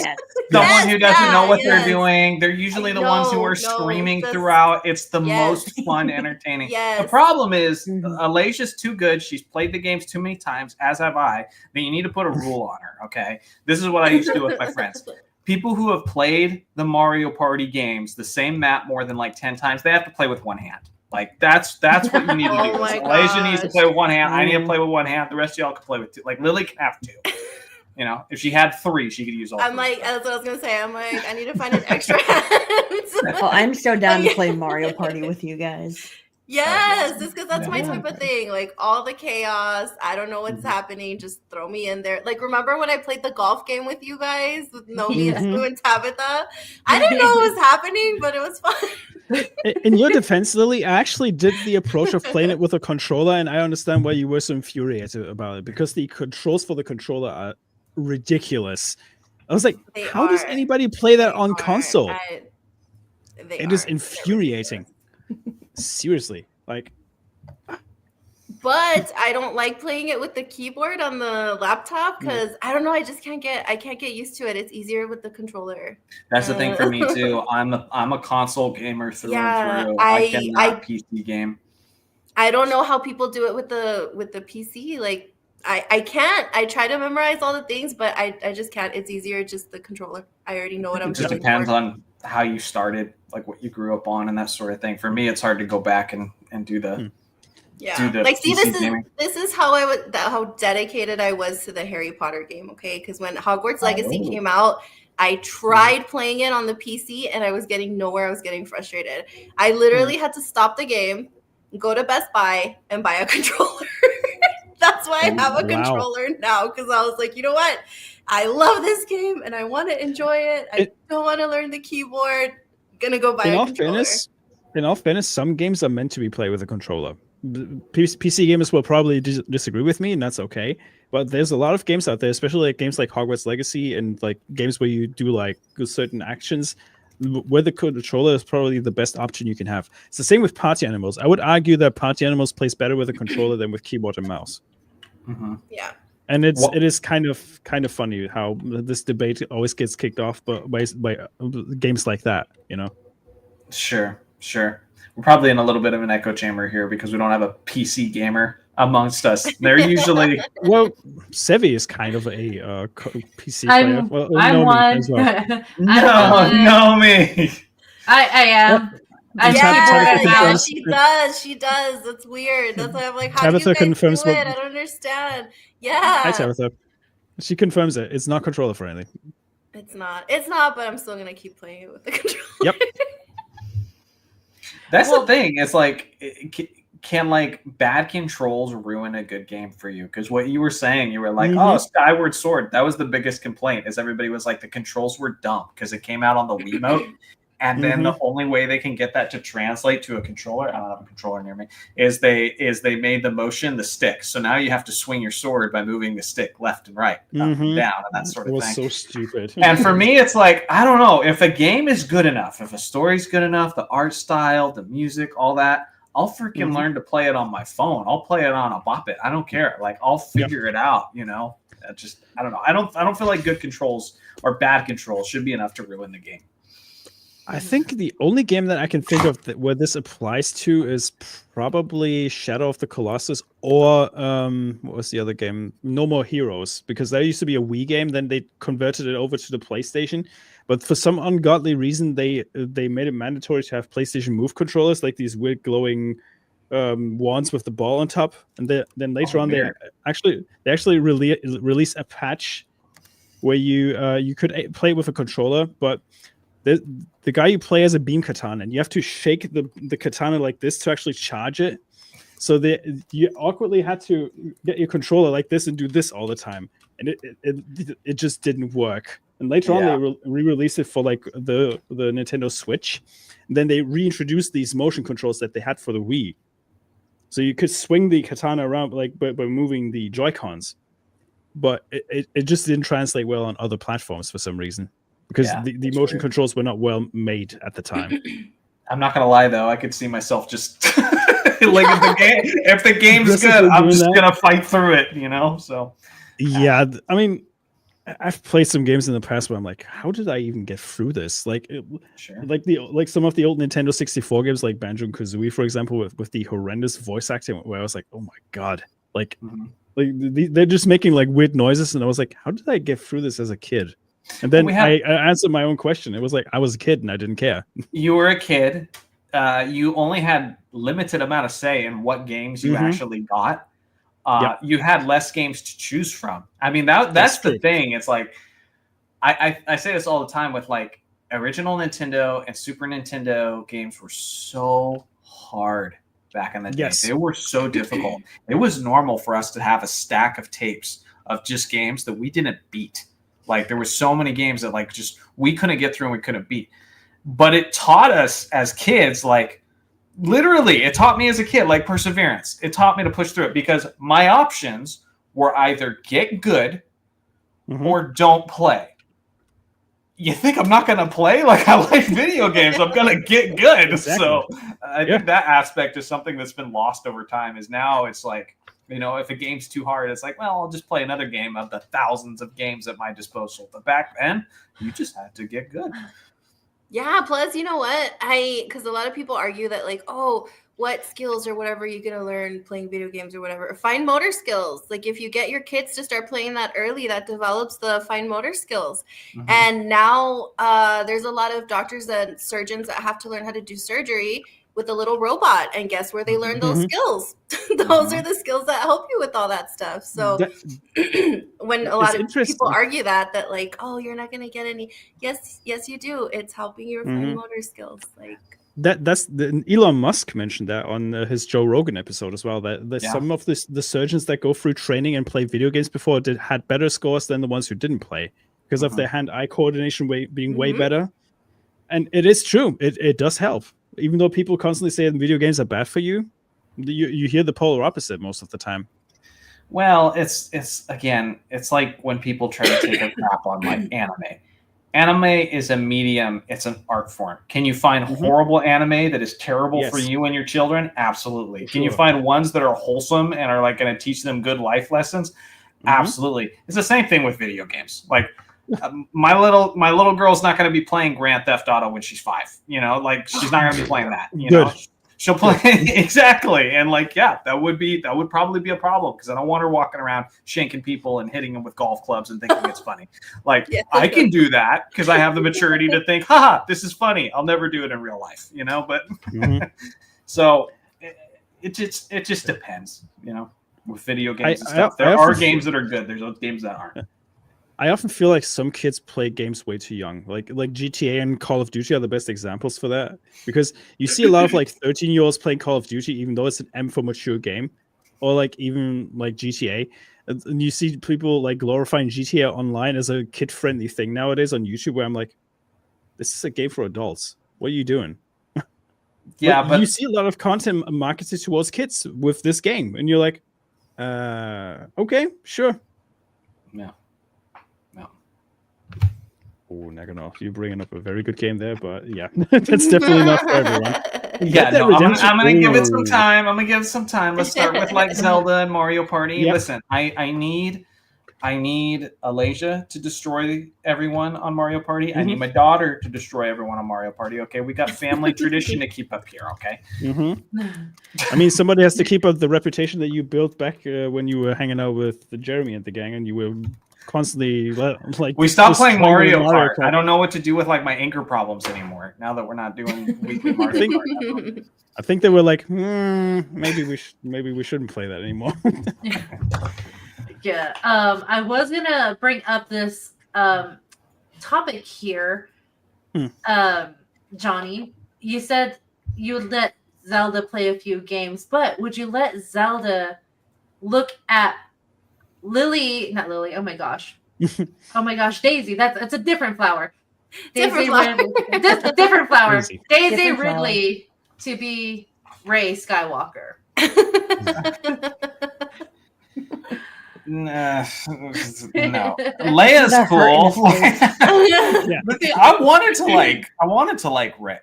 I really did. After Force Awakens, I really wanted to like Rey. I thought I was going to like Finn, all that. It's just when she was every character. She was the strongest one. She was the smartest one. She was, she was all the things. Everything. So I don't know. We'll be watching good movies in my house. No. So, yeah. Have you seen that meme that they made that I wish I could find it, but it was so good. They had like Rey, Finn, Poe, like all in the cockpit of the Millennium Falcon, and then they had the OT characters. And then they had, this is like your brains. This is your brawn. This is your pilot. This is your Jedi. Yep. This is your, and then like when they get to Rey and like It's them, just Rey. she's everything. Yep. She's everything. And it's like just some random guy, another random person. Like we don't even know what this guy does. Like that's so sad because it's so true. That's why people don't like her. And I don't understand how anybody can not see that she's a freaking Mary Sue. Like I saw this news all through the entire week and I was like, why can't they just stop? She's not a good character. Nobody likes her. Like, move on. We don't want this. It's sheer desperation at this point because they have nothing to cling on to at this, and everybody that was relevant in the Star Wars universe is practically dead at this point. Like character-wise, because they messed everything up. They're the ones that messed it up. Like, they don't have anybody else to blame for this. Like freaking Jon Favreau had his story already set, and then Kathleen Kennedy had to freaking fire Gina and kind of derailed all of his plans, and this is where we are now. Like from a business standpoint, I can't even say that like making more Rey movies are like a bad thing, because like kind of piggybacking off of what Smu said, like they've just alienated so much of the OT and prequel fans that what do you have left? You just have, the newer Disney Star Wars fans that are like, yay, Rey, slay Queen, and it's like, it's a smaller demographic than it used to be. But if it's all you got and it's all you can make money off of, because there was a point where I was like, okay, if Disney, I think The Mandalorian was that.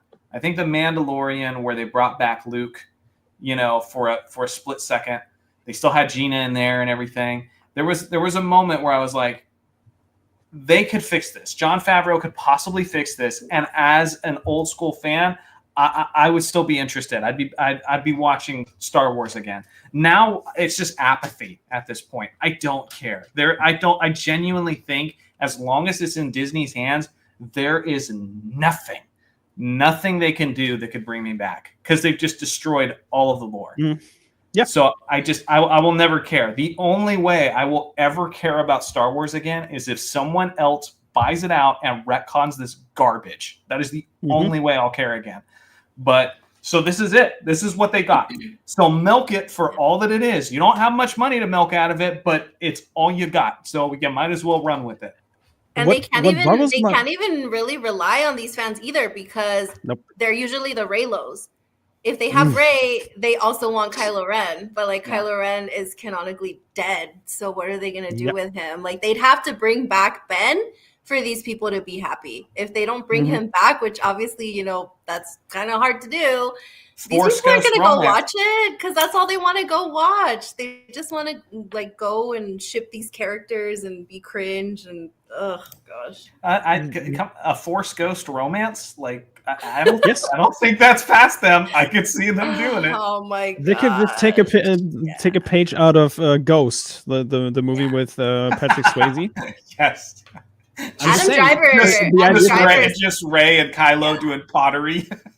Adam Driver's not coming back though, so I don't know what they would do with that. Yeah, he's completely done.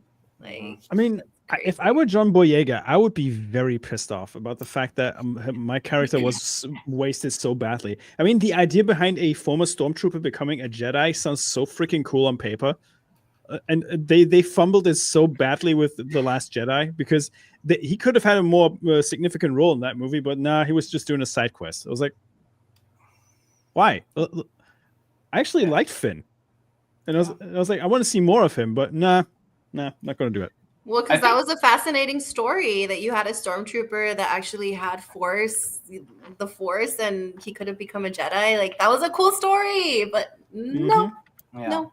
So not only is baby Zelda not going to be watching this stuff, I think I'm going to like try to keep her from ever knowing that it exists. And I think her life will be better for it. Like, you know, there's just the originals and the prequels. And when she's an adult, she can find out there was more Star Wars. Why did you never tell me that? Because I love you. Like, that's going to be my answer. Exactly. That's the thing though, right? Like you had so much going for yourself. Like you had like extended universes, like with books and everything. And then Disney comes in and is like, nah, this doesn't exist anymore. Just throw it in the trash.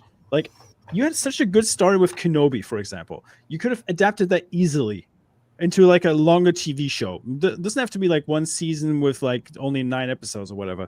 You could have spread that out over 2 seasons, maybe, if you were generous about it. Give it a good enough budget. But no, they had to do the thing they did with that show. And that still really annoys me because that Kenobi book is one of my favorite books I've read from the extended universe. And you have Hayden Christensen. Like, how could they drop the ball so bad? Yeah, I think, though, like I said, because at one point I was like, well, if they retconned Disney Star Wars and brought back like Mark Hamill, Hayden Christensen, you know, Ewan McGregor, all that, they could resurrect it. And I don't think they could do that even now. I think that the only way they could do that is retcon everything Disney Star Wars, and you kind of have to recast. Like, you have to, if you want to keep telling stories of Obi-Wan, of Luke, and all that sort of thing, and follow the footsteps of the EU, I think you just have to recast at this point, as sad as that is, because, you know, Harrison Ford's out. You know, he's done. We've lost Leia, you know, and just so on and so forth. Like, that's the only way you could do it. Can I just say something, Johnny? Your daughter is spoiled with good content, though, when she's growing up. She's got so many good games to play, so many good movies and TV shows she can watch. Yeah. By the time she gets to the trash, she's at a point in her life where she's probably like, you know what? I curated a good taste in content. Yeah. I know what's good and what's bad. My dad was a nerd. Yeah. That's kind of what you have to do. That's kind of what you have to do. Yeah. My dad was a nerd, and he did a good job like sharing things that he loved with me. It's really cool to like watch stuff I watched as a kid and then watch it all these years later and be like, wow, this is really just as good as I remembered it. You know, like Predator was like, I was probably too young to be watching it. It was, again, I had 2 older sisters. I was the first boy. So he's like, action films, you know? So here I am, like 6 years old watching Predator, you know, watching Arnold drop F-bombs and dudes getting their arms chopped off. But but it was the coolest thing to me, you know, the guns and action explosions and a sci-fi monster and all that. But yeah, I go back and I watch and like, Dad did good.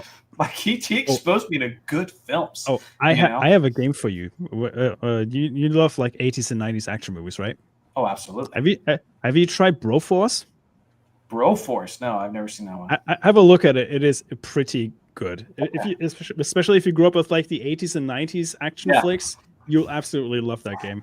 Yeah. You can play that with up to 4 people. It is pretty fun. I shared something in the private chat because I thought it piggybacks off what we were talking about already with Disney. Oh, yes. Let me bring that up. Remember that you guys remember that infamous speech that Elon Musk gave where he called out a certain CEO and told him to go F himself, right? Oh, yeah. Because, ta-da! Oh, wow! Ironic, isn't it? That's kind hilarious. Of ironic. So how long did that last? Like a year? Well, like it wasn't that long. 2 years? Maybe a year at this point. Yeah. Wow. I mean, Disney is probably thinking like, we can't go to Blue Sky or whatever that new app's going to be called that everybody's fleeing to at the moment. But yeah, Disney is just getting desperate again. They need that money. Yep. Wow. Mhm. The fact that they actually go back to Twitter after Elon Musk told them to, do what they should do is pretty funny. Wow.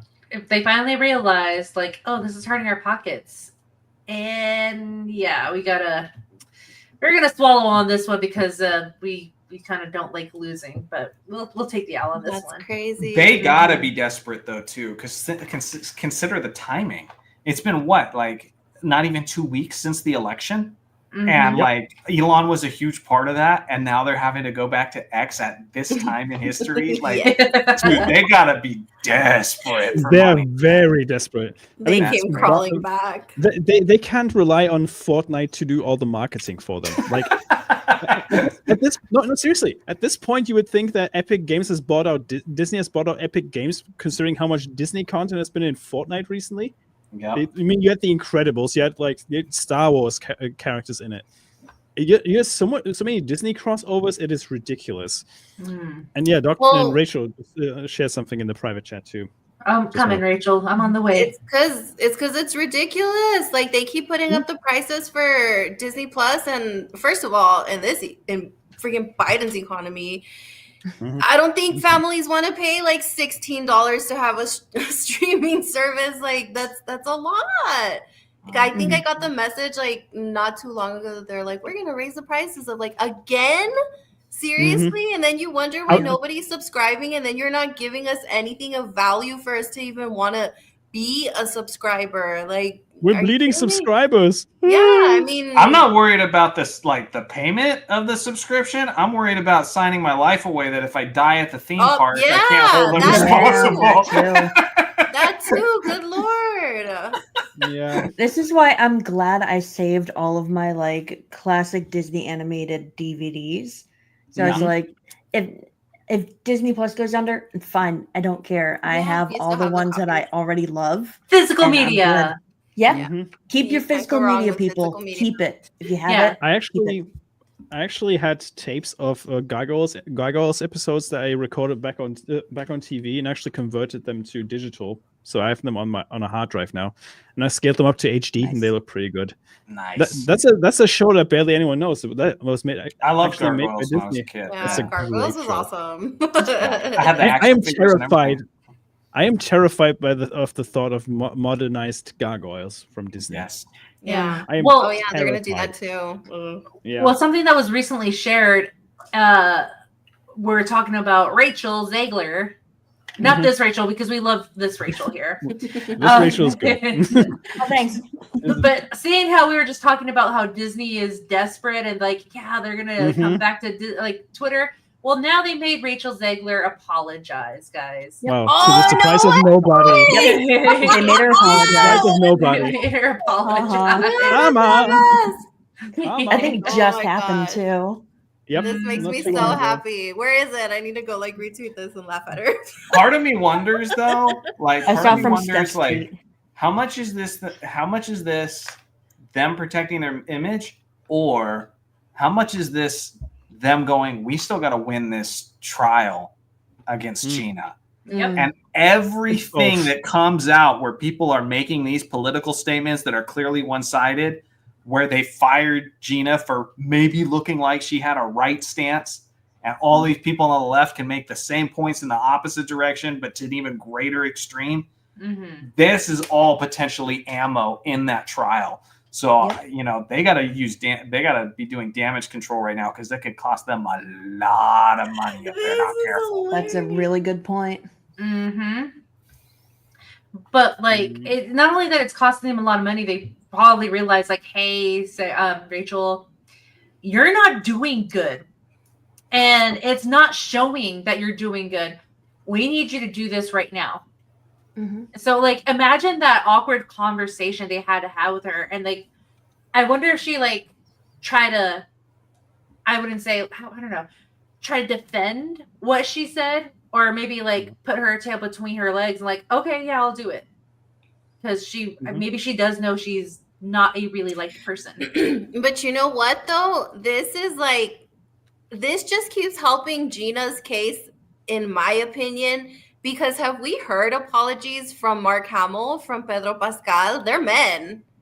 We don't get any apologies or anything from the men. How come Rachel Zegler is a woman? I'm going to play devil's advocate here. Why is she a woman and she's made to apologize? Mark Hamill said a bunch of really stupid crap on Twitter, and I haven't seen not one apology from him. He still works for Disney. So what is going on, Disney? What is going on? Mark Hamill has been awfully quiet the last couple of days, though. Have you noticed that? Well, he's scrubbed. Is Disney a little sexist? Like, what's a little. Just a little. Like, what's going on here? Yeah. I mean, Go just ahead, look Sam. at the movie posters for China, what they did to Finn. I'm just throwing that out there. Yep. Or Little Mermaid, even Little Mermaid. Sorry, guys, I'm just kind of like cleaning up some stuff here, but it just goes to show that, you know, Disney is sexist. They don't care about women, which brings up to the next. Oh no, I lost my tab. I was going to bring up the next topic of Sydney Sweeney. She came out with saying like Hollywood doesn't. It's all about women empowering women, and it's not. It's not true, guys. No, so it is a smokescreen. Let me grab it real quick. So give me a moment while I bring that tab up. Part of me wonders if that's sorry. I'm always wondering what's going on, like that we're not seeing, that we're not hearing. It's like my I don't know. It's what I go to a lot. But with her, it seems like she has some better advisors, like a better understanding of her audience. Who is Sydney Sweeney popular with? A bunch of straight dudes. Okay. A bunch of straight dudes. And so what is she saying? A bunch of stuff that straight dudes can resonate with. And so I think it's she has the advising that Ziegler does not have. I think it's her fiance, honestly, because she's engaged, and I think he's talking some common sense into her, and she's probably reading the room a little bit better than some of the Hollywood actors out there, if you really think about it. I mean, you can say what you want about her acting skills, but at least she knows how to market herself. You can't knock that, and I think what's happening here is that Sydney Sweeney noticed, like, hey, if I resonate with the right people, I can gain something out of this. And so far, she has been pretty common sense in comparison to like other people, you know. There's this unique level of likability in Hollywood where you can be an actor and everybody recognizes that you're a crap actor, but they don't care because you're so likable and they love you anyway. Like, that's Keanu Reeves. Like, Keanu Reeves has reached a point where like nobody cares like how bad he is at delivering lines or anything. Everybody just loves Keanu. So we've stopped critiquing his ability to act or not act, you know? Keanu has cool uncle energy. That's what he has. It's like, hey, I'm the cool guy, you know? And the thing is, Keanu Reeves is a very likable guy. Like, you don't hear anything bad about him, even though some people tried to cancel him, but that was retconned into oblivion after a while because they were like, oh, okay, maybe I shouldn't have said that, you know? But that's what I'm saying. Like in the inverse, like this potentially could happen with Sydney too, where she just gets to a point where it's like, if you come across as so likable, because I remember after like Madam Web, like that movie bombed. And there was a big difference between like how some of her peers handled that compared to how she handled that, you know? Yeah. And so you can get to a point where, you know, you can be having flops. You can be not giving the best performances. And people are like, but isn't she so great about it? You know, she's just so likable. Oh my gosh. Well, I hope that she starts making better movies because that would be kind of a shame. If that's her case where it's just like, well, she kind of sucks, but you know what? She's kind of nice. So I guess I'll go watch her movies. Like, hey, I love the John Wick movies. There's Keanu movies. The Matrix was incredible. There are certain movies he's done that have been great, and then there's other ones that aren't so great. But I'm not going to condemn him for those because, you know, It's That was Johnny, but every once in a while he has a banger, you know? Yeah. Yep. That just took me by surprise that she actually said that, though, that she's like, yeah, it's not as, women uplifting women as everyone thinks it is in Hollywood. It's just for the camera, but behind the scenes, I'm pretty sure everybody still hates each other, and it's because it's really crazy. And see, when I tweeted that out, I put like the example of Kathleen Kennedy, that she fired Gina, and she's actually a free-thinking, strong woman. And that's what you would essentially want for your company, because this is the front that Kathleen Kennedy tries to sell. That Star Wars is now, the Force is female and strong, independent women, blah, blah, blah. She fired Gina. So how is that women uplifting women? I don't understand. Like, that's so hypocritical to me. And I'm glad that Sydney actually came out and said something about it, because you see them on the red carpet and they're always like, oh my God, this is like my best friend, and like, you look so good today, and blah, blah, blah. But then it's so fake. It's like, just be real. We can kind of tell when you guys don't like each other. Like, see, for example, so many people hate Zendaya, and I think it's because of her movies. But if you actually watch interviews with her and you watch her on the red carpet, she's very likable. I like her. I like seeing her interviews because she's super funny, and she just like says things. Sometimes she'll just like blurt things out, and you're like, oh my gosh, that's so hilarious. Like, she's actually likable. I think it's just her movies that people don't like. I think she's been miscasted to the point where people can't stand her. Like, it was hard for people to be like, okay, this is not Mary Jane. It's MJ. It's Michelle Jones. Okay. All right. So that's very different. And then even with, they fundamentally changed her character in Dune. Like, she's so different in the book. And then, and that kind of going along with her character always looking like she's just, just upset all the time. It's easy to just, blame her for that. So I think a big issue for her has been the casting itself. Yeah, hopefully she takes on different roles too, because she's always like super bitchy in everything that she plays, and I'm like, that's so opposite from what I see in her interviews. She's very likable. Whenever there's an interview, especially when she's with Tom Holland, I'm like, this is so funny. They're so cute together, but you don't see that in the movies, because they always cast her in these roles that I'm like, no, it's not doing her any favors, and that's that sucks, because she's actually not out here being problematic like the Rachel Zeglers of the world. Like, she doesn't go out there and say like, yeah, guys, this and that and blah, blah. Like, she stays really quiet into herself, and I appreciate that. It's how she's casted and how she's written, because like even like in Dune, it's like her face dictated her character, like her displeasure. Like in the book, when Paul makes the spoiler alert for the most recent Dune movie, it's been out for a while. But in the most recent Dune movie, when he has to choose to make like a peace agreement to take the hand of a different wife, in the book, she's more understanding of that. She's heartbroken, but she's more. And in this one, it's just, I can't believe you rejected me like that. That's literally how they ended the movie, with her just being like, girl boss, I'm gonna write this word. This rejected me? Oh my God. It genuinely feels like her smug face is writing her character. Well, that was her throughout the whole movie. That like that same face. She had that same face through the whole movie, and which also didn't make sense, because she's like, I'm falling in love with you, but I think you're a fake. It's like, how are we supposed to believe? How are we supposed to believe that they're like in love when every single time he does anything, she's like judging him for it? And you're like, it got so annoying. Yeah, it got so annoying after. Still love the movie, but me too. But it was poor Zendaya. Like, she gets a lot of hate that she doesn't deserve.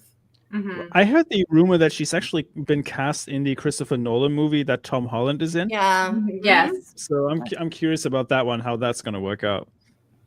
And no, I want to see it too, because I'm like, a movie of them together. I wonder if they're going to be lovers or haters. I hope they're haters. I hope they're haters. Nomi wants to.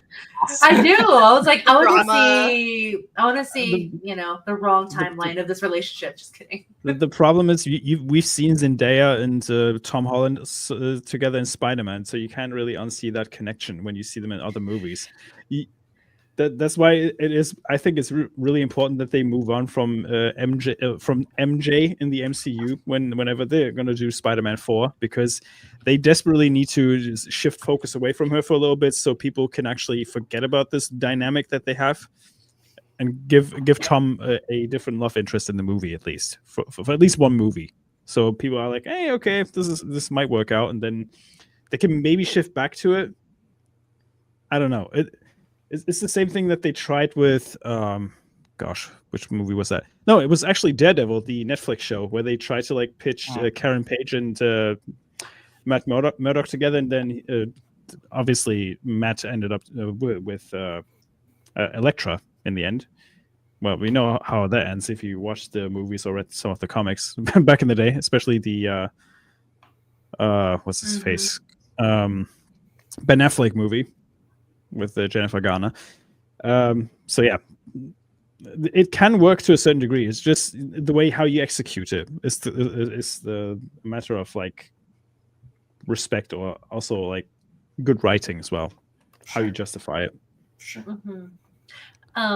We are going to wrap it here in a few, but I wanted to give our guest Jonny some time to talk about his channel. And if you feel comfortable sharing, like, you obviously are taking a lot of pride and joy in baby Zelda, and that you have all these like fun things that you want to do with her.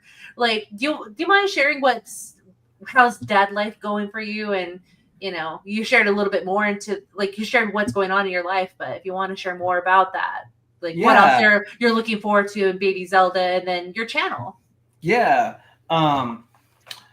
So I have a couple channels. My first channel's known as Jonny Arnett, closing in on 200,000 subscribers there. Whoa. And it is just NBA basketball stuff. And I love it. I post videos every other day. I imagine there's not a ton of sports fans here in the chat, but if that's that's what you're into, I do that. I'm working on a documentary right now. It's an 8-part series called The Shaq and Kobe Chronicles, and it's going to be documenting each season where they were teammates. And that is going to be something I'm working on over the 10 years. I'm looking to hire a narrator and all that sort of thing. It's going to be cool. My gaming channel, it's called Zeltroid. It's all about Metroid and Zelda content. I just hired a new editor for that. Nice. Content going to start streamlining over there pretty soon. I'm very excited about that because those are like my two favorite IPs. Love Zelda and Metroid, so that'll be fun. Dad stuff. Let's see. I love being a dad. It's very cool. It's cooler that I'm married to the most wonderful, awesome woman on the planet, and Alasia's super cool. And it's fun that she's also a nerd. I'm very, very excited to share just nerd things. Because it's not just because it's nerdy, but it's also like, to me, these kind of things like bring people together. And I remember when I was a kid, my dad used to work late, and he'd come home from work sometimes 11 p.m. midnight. And I used to be waiting even on school nights just for my dad to come home so we could play the Super Nintendo together, And it's like, that was how we had our time together. And so I can't wait to share that with her. But she's cute. She's awesome. Parenting is every bit as hard as they tell you. We are tired, sleep deprived, constantly worried that she's choking on her spit up and all those things. But she's worth it. She's freaking awesome. And a couple years ago, me and Alasia didn't know if we'd ever find anyone, let alone be parents. So, just keep an open mind to it, because you never know, it might happen for you. And I can't believe it happened with someone as cool as her. And someone as I can't wait for my little girl to be like a tiny version of my wife. It's gonna be so cool. That's the cutest thing I heard all day. Yeah. So yeah, that's what I got going on. If you guys are ever at meetups, I want to. If you guys are ever at meetups at Texas, and I know that we just had one in San Antonio recently, but I want to try to make the next one. So it'd be cool to meet some of you guys, and who knows, maybe I'll even meet the little one too. Oh, definitely. Oh, I hope so. Yeah, definitely. Oh my gosh, like, Jonny, I just loved hearing all of that. And then we got someone in the chat saying like that was very beautiful of what you just said. You're kind of giving us hope into that, like, it may not be the internet, but there's someone for you, and then you guys are gonna do the same nerdy things that you have the same hobbies in, and do life together. And I think that's kind of like that was like an underdog message, like a flag waving for them. Like, it's here, guys. It's gonna happen. You're just gonna have to be patient. Yeah. And you will find a wife or a husband that's loving Nintendo and creating life with each other. Yeah, I think that the only thing I'd want to let people know is like me and Alicia are in our mid-30s, and we were so happy to meet each other, but we had a lot of sad years, you know, a lot of meetups or a lot of get-togethers or times we met person and we thought, well, maybe this, and it wasn't, you know. So you just never know. Keep an open heart. If my heart had remained closed, I would have never, you know, met her. And now we got our little daughter, and I can't wait to show her like Godzilla -1 and stuff. You know? Godzilla. So, yeah, because Alicia is funny. She's the girl, right? So I was supposed to grow up liking dinosaurs, but that's actually her. Like Alicia loved dinosaurs, and now she's like obsessed with Godzilla. And I'm like, okay, maybe our little one will as well. We'll see. So hail the kaiju. Yes. Yeah, yes. we couldn't resist Godzilla in the MonsterVerse, all cuddled up in the Coliseum. Yes. Yes. Yes. That's so sweet. I love that. That's an amazing message. Because I think a lot of us in this space and what we refer to as the fellowship, a lot of us are in that age, and a lot of us do think that way, that we're like, like it's not happening. Like I missed it. Wasn't meant for me. All those sort of narratives. That and maybe it's not. Maybe it's just not your time yet. You haven't met that one person, and it'll be worth the wait. I mean, look at the story with you guys. I think you guys have a wonderful story, and it's just beautiful that we all kind of got to be a part of it in our own way. When you guys were like sharing little Rachel things, knows and all all of us were like, what I'm talking about. You got a wedding coming. I do. Yeah. Planning Rachel's another one. So like Rachel's another Yeah. one. So maybe these meetups are like a really great thing. Like guys start going to meetups. I will say this. Me and Alicia were not going to the meetup looking for that. No. We're like, let's have a good time. I was like, I'm looking forward to meeting people. She actually thought about like canceling and not going. And I texted her and I was like, hey, are you still coming? Like, it's like a half hour later and we were going to meet you and stuff. And so we weren't necessarily like planning for that. But, you know, sometimes that's the best time. I mean, you never know. I mean, those things are just good for you to just get out and just socialize with other people who like the same things you like. That right there. Oh, that is Yep. I That is very true, Nagranol. That's very love true. that, Nagranol. There is a dame for a dork out there. So no, like I was saying, like though those things are just good to go and like socialize with people and just meet up with. You make friendships, you make connections with people, and that like all the similar interests that you do. Because for me, it kind of sucks that like my best friend and my kind of all of my friends that I have here in real life, none of them are nerds. So for me, that sucks. I'm like, you guys are killing me. Yeah. So that's why this is like great that I get to talk about all of this stuff, because I don't get to tell my friends any of this stuff. Like I'll start telling them something about Star Wars and they'll be like, oh my God. Like, why? So it's just, hey, you make friendships, and then if you get lucky, you get blessed, and you meet somebody there for you. So it's awesome. No. And then before we signed off, there was one question coming from Kangarooster. Have you ever played Zelda Dungeons of Infinity rogue-like mod?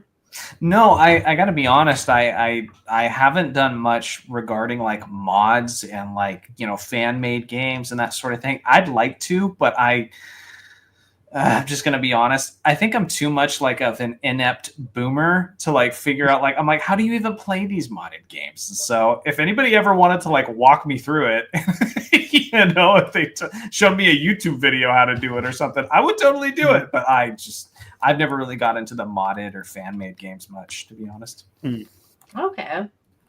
All right. That was just one question, because we usually like have the chat ask our guest questions. But yes, I just wanted to bring that one up. I was like, this one's an interesting one. I think Johnny would love to answer. Yeah. So yes, but go ahead, Johnny. What were you gonna say? Oh, nothing. No. So, is there a particular Zelda game that you like from any console or like the Game Boy era that you can recommend to people who actually want to start playing the games? From the Game Boy era, Minish Cap is really fun. It's really sweet. Yes. Such a good game. Very, very good music. It's a little bit tough because it was in the era where they were still kind of figuring out, like, you know, like girls and little kids like to play games too. So maybe we shouldn't make things so hard. So you do kind of have to like stick with it. Maybe look up walkthroughs every once in a while. But Minish Cap is a really sweet game. I think one of the best, arguably the best or top 2 companions in all of Zelda games. Like the Cap is wonderful with hilarious personality. And so, yeah, that's a good one. And that one you can play on, if you have the Nintendo Online service, it's, you just download the Game Boy Advanced and you can go ahead and play that one. So that's a good one. I like that one. Yeah. All right. Well, then see, like, there's a dame for every dork. And then this one. Congrats, Yes, we love to see it here. Congrats, man. Yeah. See, like I said, it's going to happen. Just be patient. What Jonny said, too. Just, have an open mind. Have your eyes open. Don't be, like, forceful to it. But just, chat, hang out with people. You vibe. If you guys come to each other and be like, you like Zelda, too? It might happen. It was more like, oh, you're not familiar with Zelda? You will be. You're going to love it, too. Well, it's like what you were saying earlier, like, I will convince you to like Zelda. So you're going to get married to me whether you like it or not. It's like, okay. No, just kidding. We played, it's very nostalgic for her now. Is like she associates playing Breath of the Wild with when we first started dating. Because that was how she, first played that. And so, yeah, it's always fun to share your things. Because she shared things with me that I'm just like, wow, this is really cool. I was not aware of this. I was really enjoying the Aragon books, going through those. And so she's always recommending books and audio books for me to listen to. So that's a fun thing about meeting fellow nerds is you get to share things with each other and be like, oh, I was not familiar with this, but now I can't get enough of it.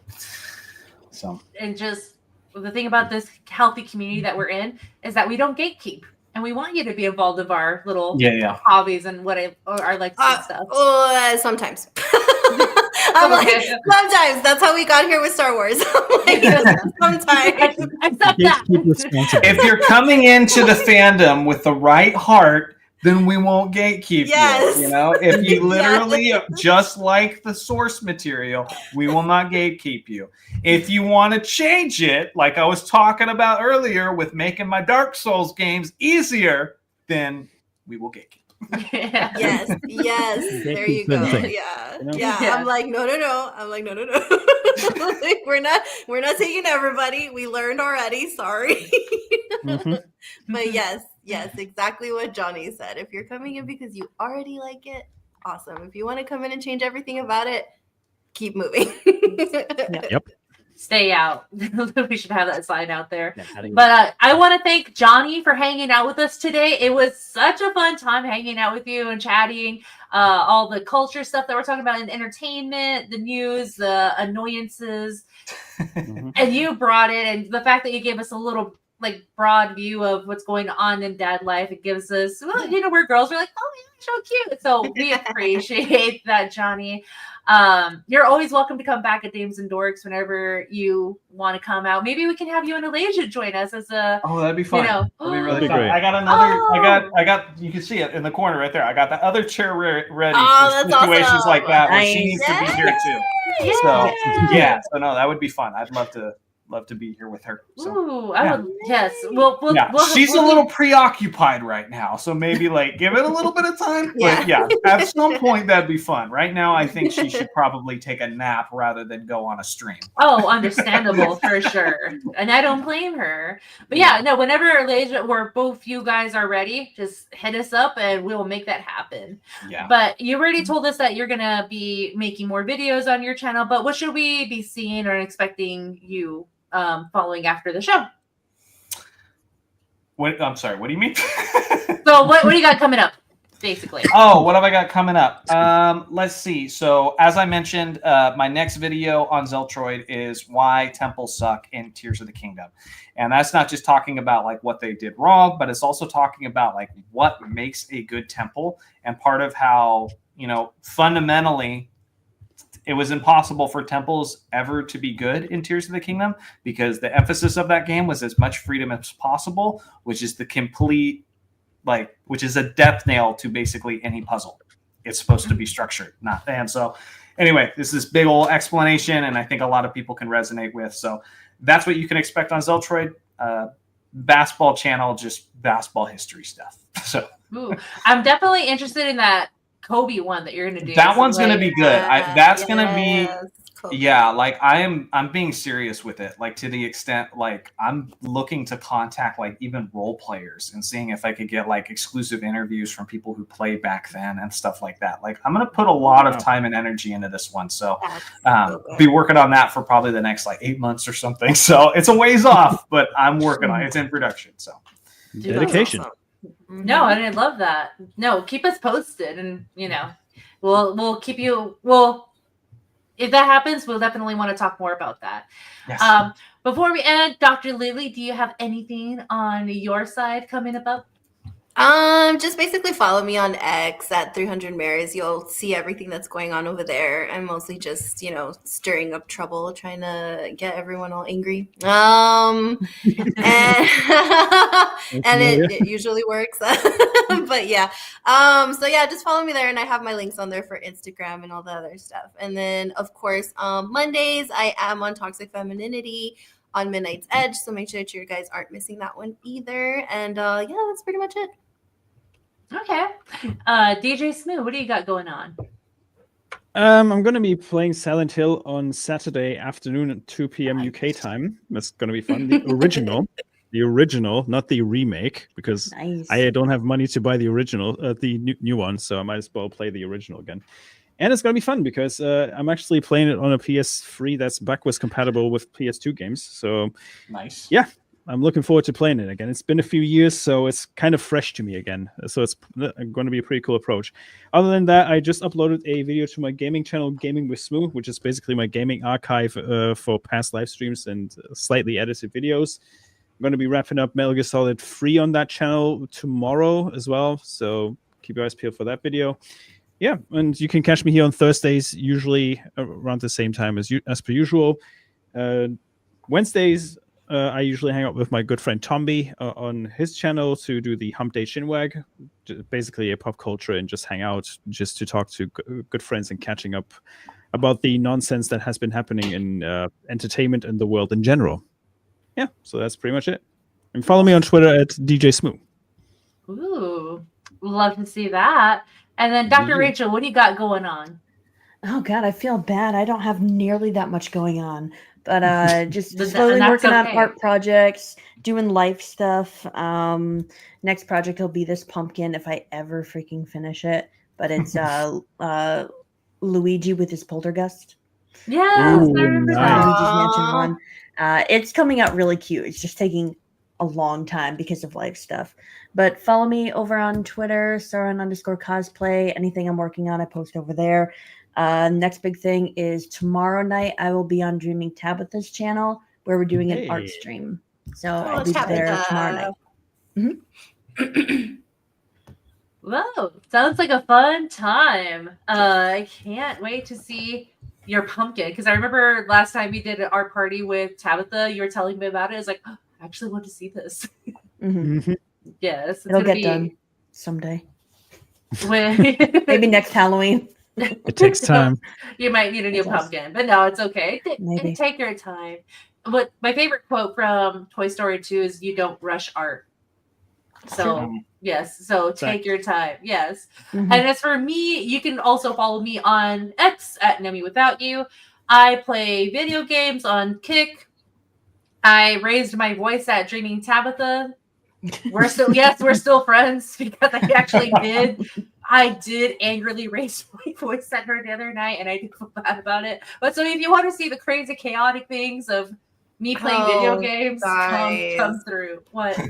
No, what? We're gonna have something else to talk about next week about all the Wicked stuff. Have you guys seen all this nonsense?